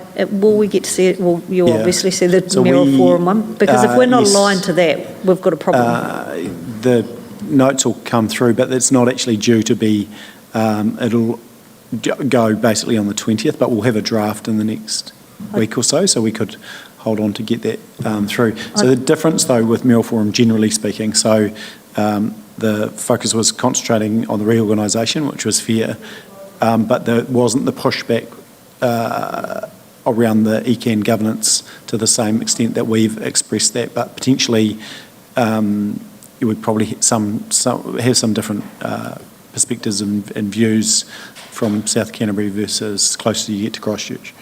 Yeah. And to that point then, do we need to come to a position? Do we just clearly state that we think the CTB should be focused on the reorganisation plan, and we note the problems with leaving the current council there, but not actually suggest a solution? No, I mean, government will... if we can't come up with one. Government will have the solution now, so we can...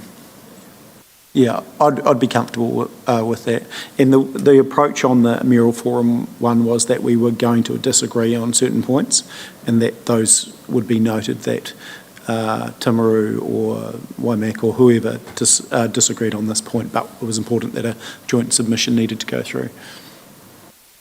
I do just have some feedback on the long-term planning once you've finished this conversation before we go to the timing, if that's okay. Yep. So anything more on that? I think we'd probably, with those final comments, got some general consensus.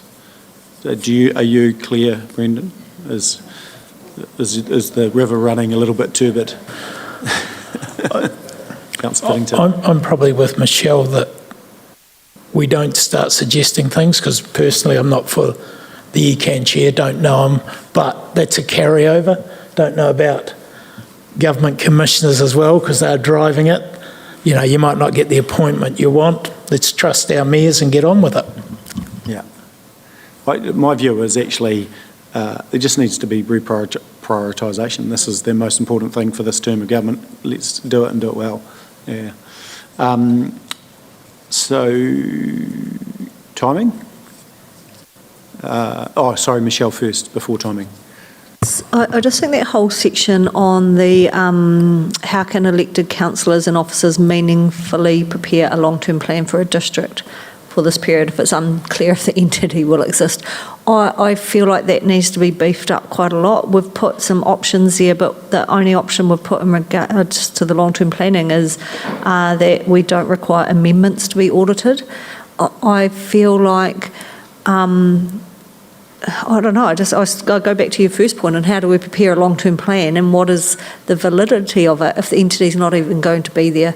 And so I think we really need to supercharge that, and perhaps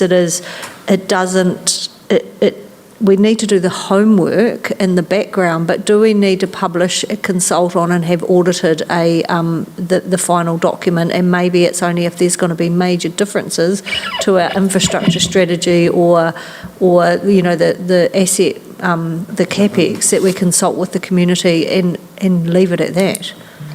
I think it gets down to how quick central government and local government want to do this, because at the moment they'll have 2 years to do their reorganisation plan, and so that means the first year of our LTP would have been done.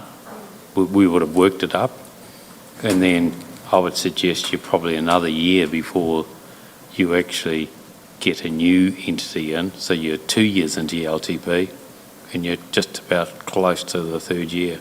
So I'm not sure it's as bigger issue as I think we'll get a surprise at how long it takes to get the plan done, and then how long it takes to get a implementation plan of dismantling ECAN into the others. So the real focus just needs to be on that first 3 years of the long-term plan when we're doing that, and hopefully is the focus of the auditor as well. And hopefully, if we end up being a unitary, the consolidation of whatever comes hopefully is good enough to actually create, and then you're overlaying the pieces that come from ECAN. So let's go to timing. So this is on pages 2 through to the beginning of page 4. And in a nutshell, what we've heard from Council previously and the guidance we received in drafting up the working draft is momentum is key, get on with it. If the RRP straddles an election timeframe, a local election, then that will probably hamper it just from a sheer focus and getting on with a perspective, and may necessitate change. And we've also worked in there just the democratic element in terms of what happens if it straddles a local election, but it's due to come in during the next triennium, because the government hasn't yet provided any detail around when they envisage it coming in. So what we tried to do was draft and work up sort of 3 options there that Council could indicate some sort of preference for, whether complete it in time to take effect for the 2028 local elections. My advice would be that that's not feasible, and there are some reasons there as to why that is the case. The second one would be involving seeking to extend the local government term and try and get the RRP done so that it takes effect for 2029 election. And then the third one would be, yes, to straddle the 2028, for example, local elections, but ensure that any new structure would be decided after that 2028 local election and implemented from the 2031 local election. So there's a trade-off, I think, but sort of time to do things properly versus momentum versus democratic mandate. There are a few balls in the air there. Yeah. So I would appreciate any guidance on what we'd like to So support my there. firm view is that it shouldn't go past another election cycle, and especially if the reorganisation isn't isn't sorted, because then you're going to have people running on, keeping I won't use any examples, versus amalgamations, etc.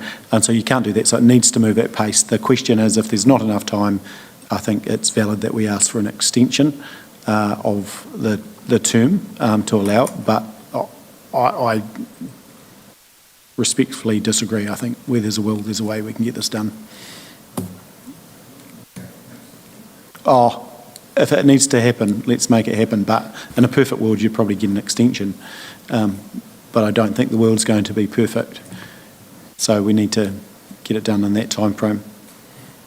Yeah. Councillor Puddington. Yeah, I agree. Talking 2031 is just way too far out, with everything that's going. I just think that's your target if you need an extension, but don't put the target out that far, because we'll be going round in circles for 5 years.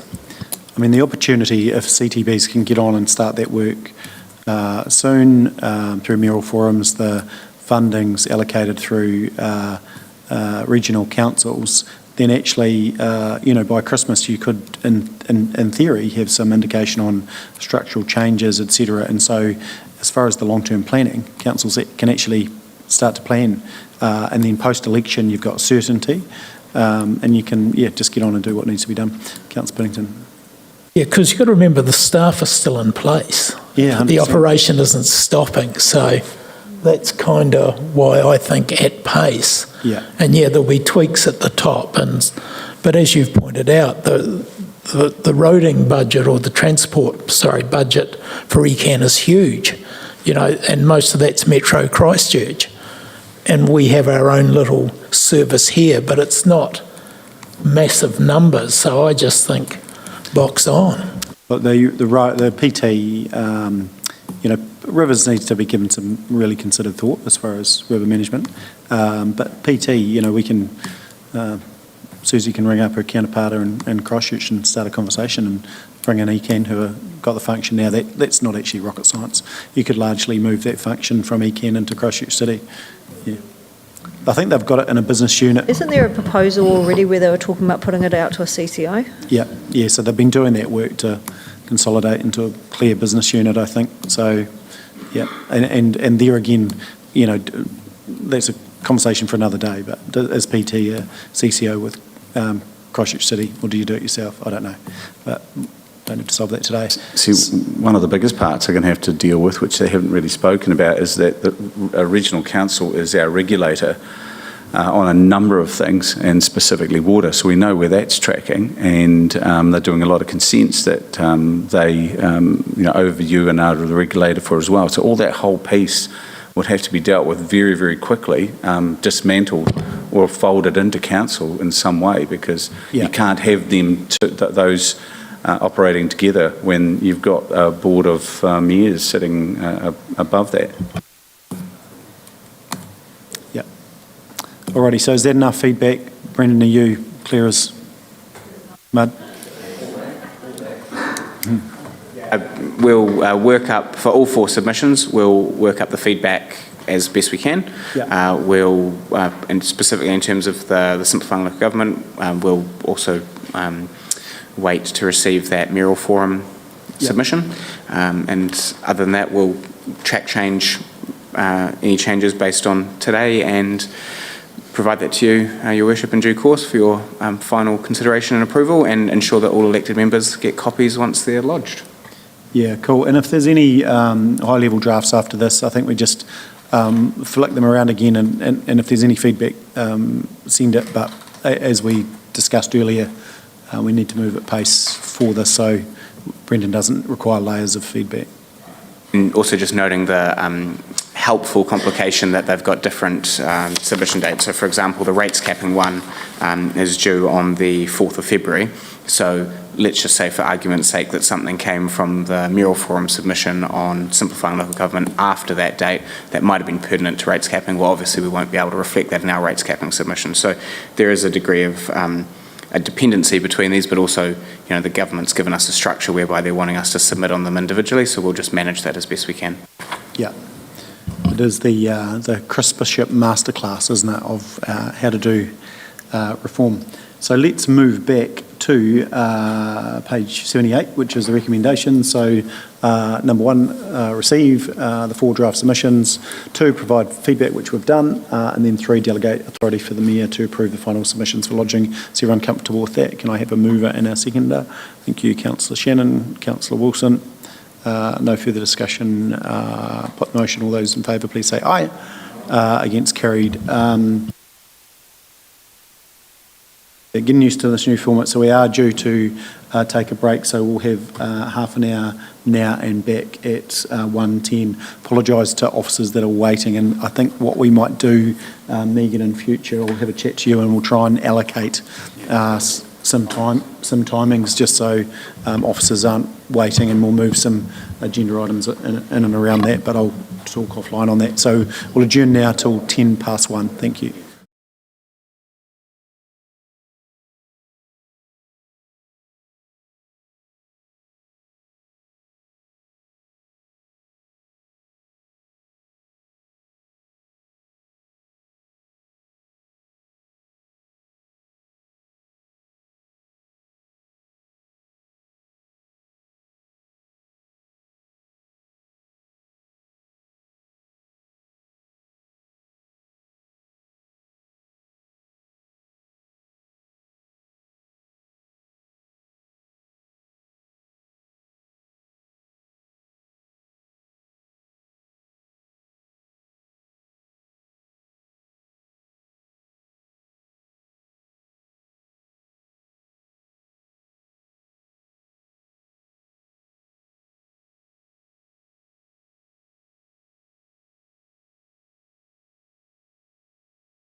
Righty, we will get started.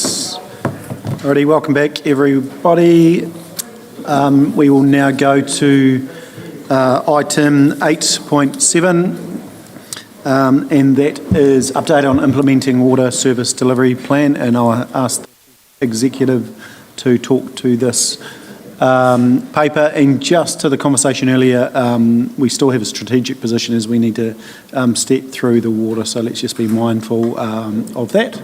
Pass you to Nigel. So this paper is mainly to recommend to Council that we look at having Mackenzie District Council join with us in a joint CCO. Mackenzie have had their WSDP been sent to DIA, but they've asked for it to be amended, and that amendment would include potentially joining us in the CCO. And so Mackenzie have already resolved that they would like to join Timaru in a CCO, and that resolution was made a number of weeks back. So I think it's incumbent on us to actually look at that and make a decision on that.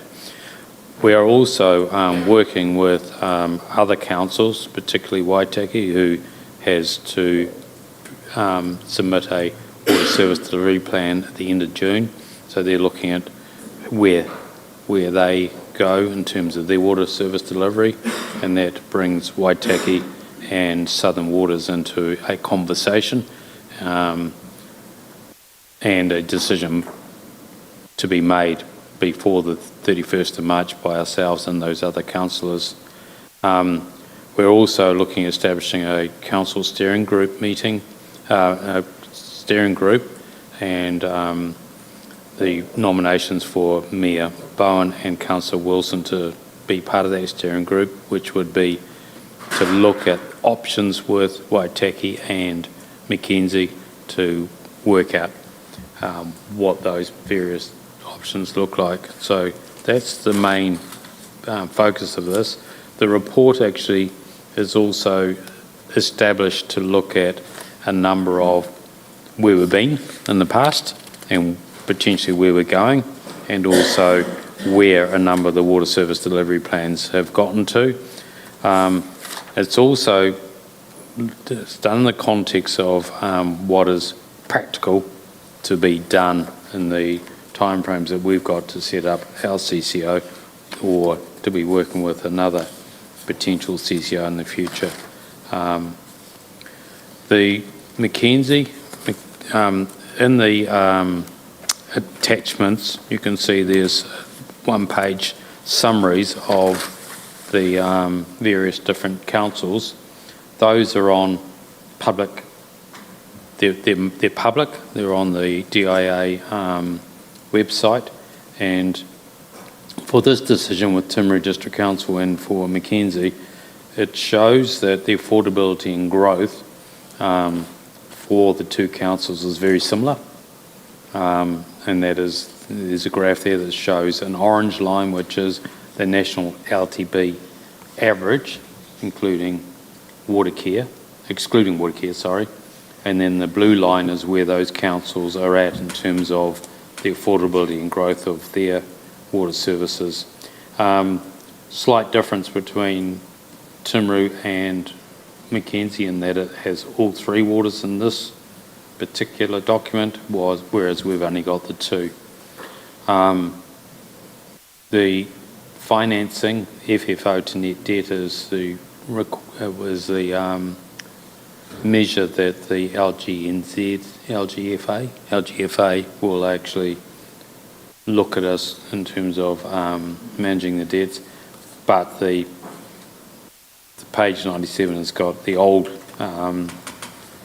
old matrix of net debt to operating revenue, and that net debt to operating revenue looks quite high, but the revenue is low, so you'll naturally see that.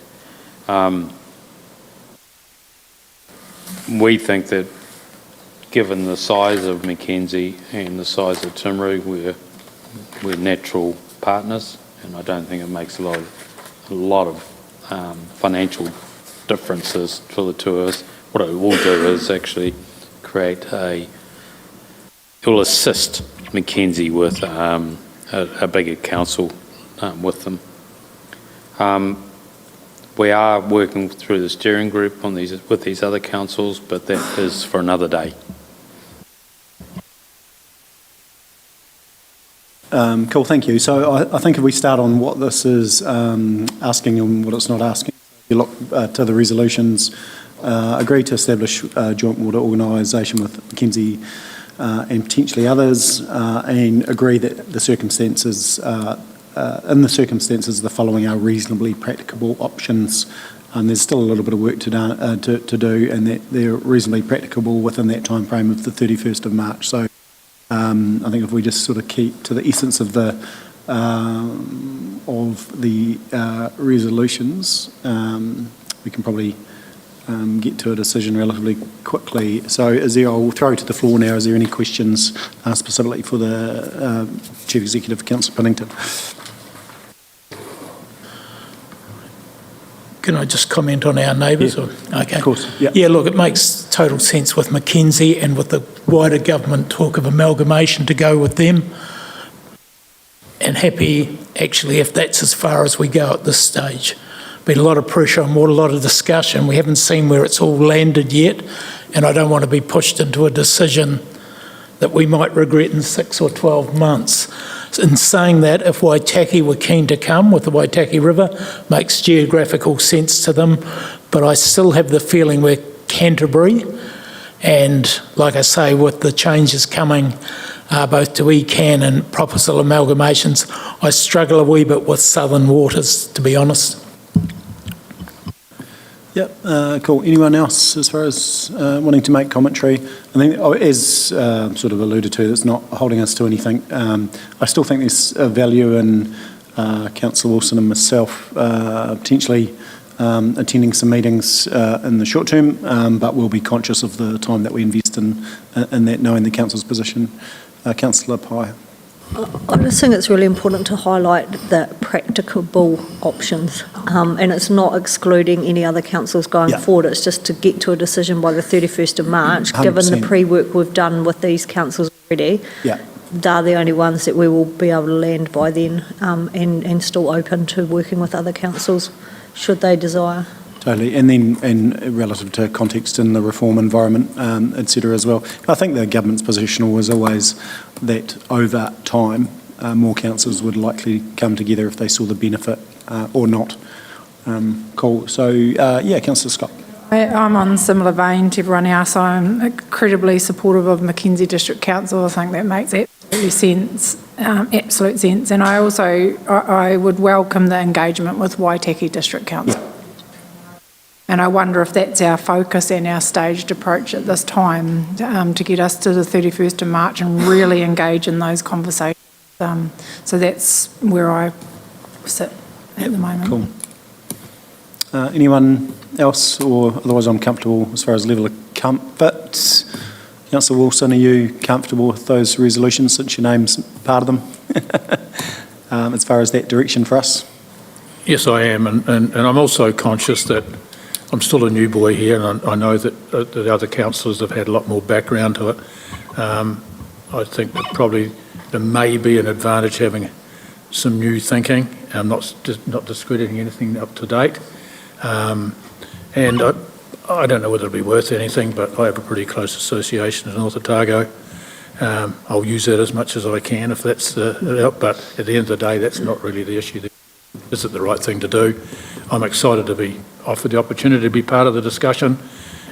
We know that the final decision always comes back to here, and I'm totally mindful of that. Yeah, cool. No, I agree. Fresh set of eyes is always good, especially when we've been in this for so long. Sometimes it is hard to step back, so no, I appreciate that. And I think actually your is well crafted. Your introduction when we met with the Waitaki Council was well received with your lower Hannon Shields roots.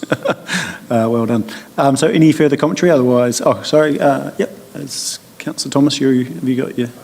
Yeah, Just a clarification. Yep. The Waitiki District Council, who the 31st of March is not the date that they have to make a decision by. That's just No, us. no, they probably do because they've got to get the water service delivery plan rewritten.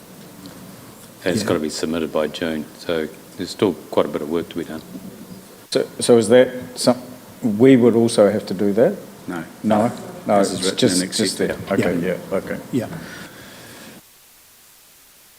Okay, cool. No further discussion. I'm happy to move that from the chair, 1, 2 and 3. Can I have a seconder for that? Councillor Burt. I'll put the motion. All those in favour, please say aye. Against? Carried. Brilliant, thank you. Alrighty, we go to Council Financial Performance. Tyler, welcome. 8.8. So Andrea's ill today, so Tyler and Matt are stepping in and they'll do a fantastic job.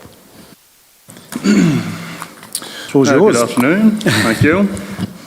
So attached is the November financial report. I'll take it as read and happy to answer any questions. Smart. Before I go to questions, again, the reporting's just getting better and better, so really appreciate what it's looking like. Can I, who wants to start? Who's ready to go? Who wants to go into questions? Councillor Pye, yep. Sorry, did you? Oh, no. I've probably got lots of individual comments, but they kind of wrap into one. And when are you planning to do some reforecasting? Because we have an ongoing problem with phasing in our budgets, and so as councillors, we're not sure whether variances are timing or genuine variances, and the best way to clearly show that to us is by reforecasting. And so I just wondered what your plan is for that, please. So that's in progress, and it's all planned to have the reforecast for February.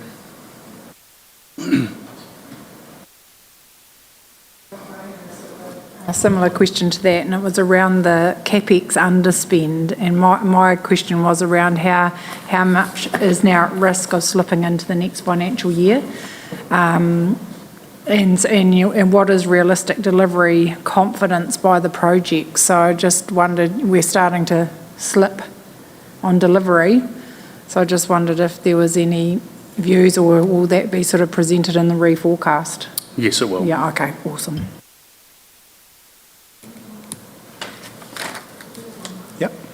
Well, probably my one specific question that was kind of related to that, but not. So in our, and I'm going from memory now because I've lost my page, but in our interest received, we are quite a lot under budget, and we say it's due to interest rates. And normally that would offset with the positive variance in the interest payable because, again, favourable interest rates.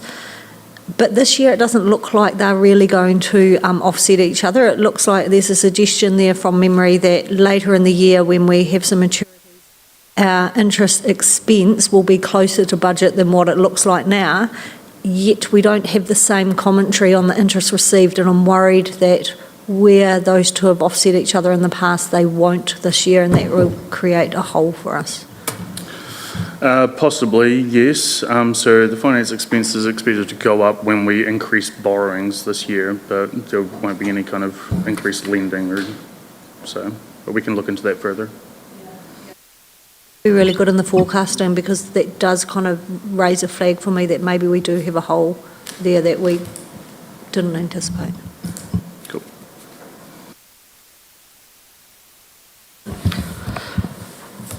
I think that the revenue, the interest received, gets down to when they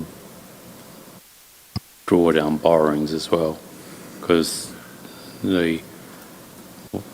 what we do here is we do a lump, and you've got to look at that alongside your balance sheet as to what cash we're holding at the moment. Yeah, and also just a comment that the very positive balance from the for the P&L being 5.17 surplus against 3.4 deficit there's 3.5 million that we received for the museum that you need to take it off, because that's actually, there's 2 point something is the actual surplus sitting there. And you could probably just about say it's similar to, and that's all mainly around expenses being pulled back. Yeah. Just back on the forecasting, the reforecasting, it was excellent that you asked that. Was my question there too, Michelle, but I don't know that even if it is in time for February, it actually fixes what some of the transparency issues are with what we have here, because even with a reforecast, because the timing is still not correct, with it being reforecast, it's the timing hasn't necessarily, it may have corrected itself, but we don't know that unless it still has the note. So my point was going to be that, again, like on the capital spend to budget, there was no Downlands meeting, for example, so I don't understand what the phasing is with there, and, you know, likewise with the reservoir lining, because Andrew could probably answer this, we're 66k under, but unless there's an explanation, it doesn't even help if it is reforecast, if it doesn't tell us why it doesn't line up. Yeah. That's my point. The P&L will be, by the time you've done your reforce, the P&L should be very, very robust towards the year-end actuals. And of course, some things can change. We will not achieve all of the capex. It's clear to me. There's timing issues with Claremont. There's going to continue to be some timing issues with our museum project, and also the what's the other big project? Stadium. There's a lot of water assets I don't believe are going to be achieved, and some of those are consent driven. Roading's going to be catching up, I believe. There's more than the others, and there's also some other items like Sophia Street car park. That won't happen. So there are a number, so we just need to make sure we actually we probably need to do the forecast, but then also do some that we know just won't happen. Yeah. Yeah. And maybe we try and mix it around a bit to actually here are the ones that are going to be on track and they're going to be achieved. Here are the ones that have got a timing issue, and here are the ones that just won't happen.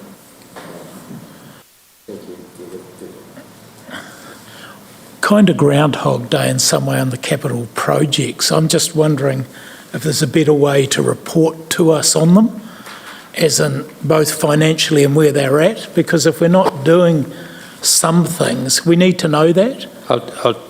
The issue, and it's 2 years now, and I've struggled with everyone to say, you're not going to achieve this. We knew that. The first year here, 100 million, right? We knew we would never achieve all of that, because what happens is when people put up a capex into their LTP or their annual plan, they put the whole lot in 1 year and they haven't even started the planning. And you know that it's 2 years out before you actually get the thing done. So we've got to do quite a bit more work there. And it's a maturity issue. We've just got to get a lot more mature of actually knowing the timing of when the cash goes. Because it is cash that we're actually reporting on, not the commitments. And I think that's part of projects and procurement as well, is developing that sequencing and actually being realistic about when it's going to start, what's leading into it. So full, project analysis. So I think we're trying to work towards that. Yeah.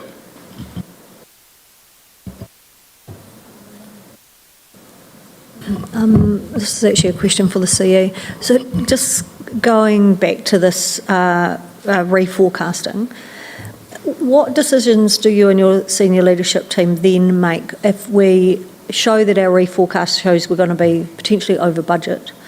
And in the past it feels to me that we just get to the end and we went over budget. And accountability for that sits around here too. So are we then going to actually start making some decisions on this is going to be over budget, so we need to not do this? I believe in the P&L we won't be over budget. You just need to look at where we're at. I would be gobsmacked if we go over budget. And And the emphasis needs to be on the annual plan. That's where we've got to really put some emphasis, because I think that that's the year, the next year is the one that we've really got to put some emphasis on. Yes, and I agree, because I actually, rather than look at the P&L, look at their total expenses compared to budget in last year, and I agree, you've done a great job there, but at what level do you look at, by activity? Because I agree that I think by the end of the year overall. We've had Tyler and Amarita sit with each manager. I'll give you the kudos that one manager said to me, I've never seen a different side of Tyler, in that the line by line was pretty rigorous. Is that? I guess my point is, for the last 2 or 3 years, and I suspect this year, we've been saved by interest.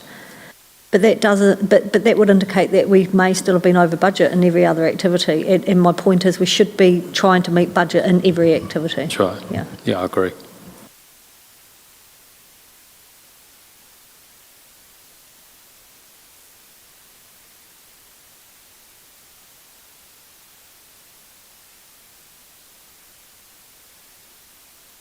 Analysis is still required.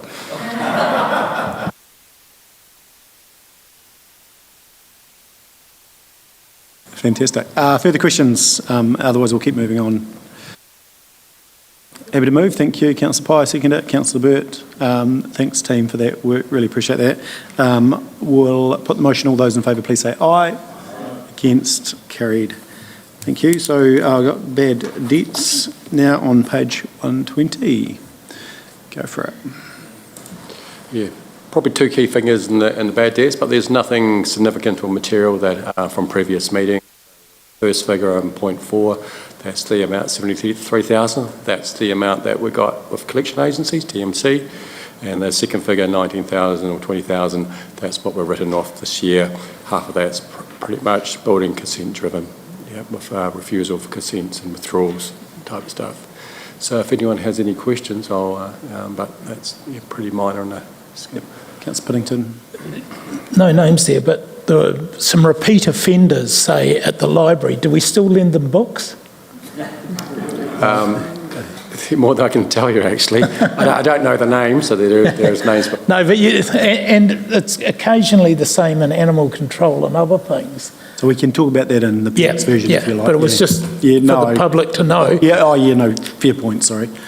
Just in terms of, I guess they're interested, because you just see the headline, and some of them I acknowledge we've written off because we might have made a mistake, but it would be better if there was some clarity up front around that, 6,000, quite historic, and we've had policy changes since then that would affect revenues or billing. Alrighty. Sorry, anything further on bad debts in the public version? No. If not, I'm happy to move that from the chair. Can I have a seconder? Thank you, Councillor Shannon. Put the motion. All those in favour, please say aye. Against? Carried. Just stay there, team, and we'll do the peaks shortly, if you like, for bad debt. So I will now thank you, and we'll see you all shortly at your meetings. So thank you. Appreciate the Community Board representatives being here. I'll now move us to public excluded. Can I have a seconder? Thank you. Councillor Thomas, I'll put the motion. All those in favour, please say aye. Against? Carried. We'll just have a minute to...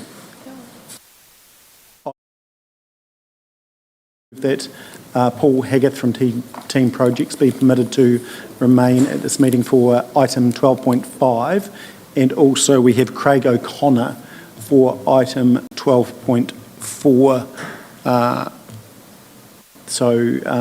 Relative to those, we just need to acknowledge that, so I'll move that again from the chair.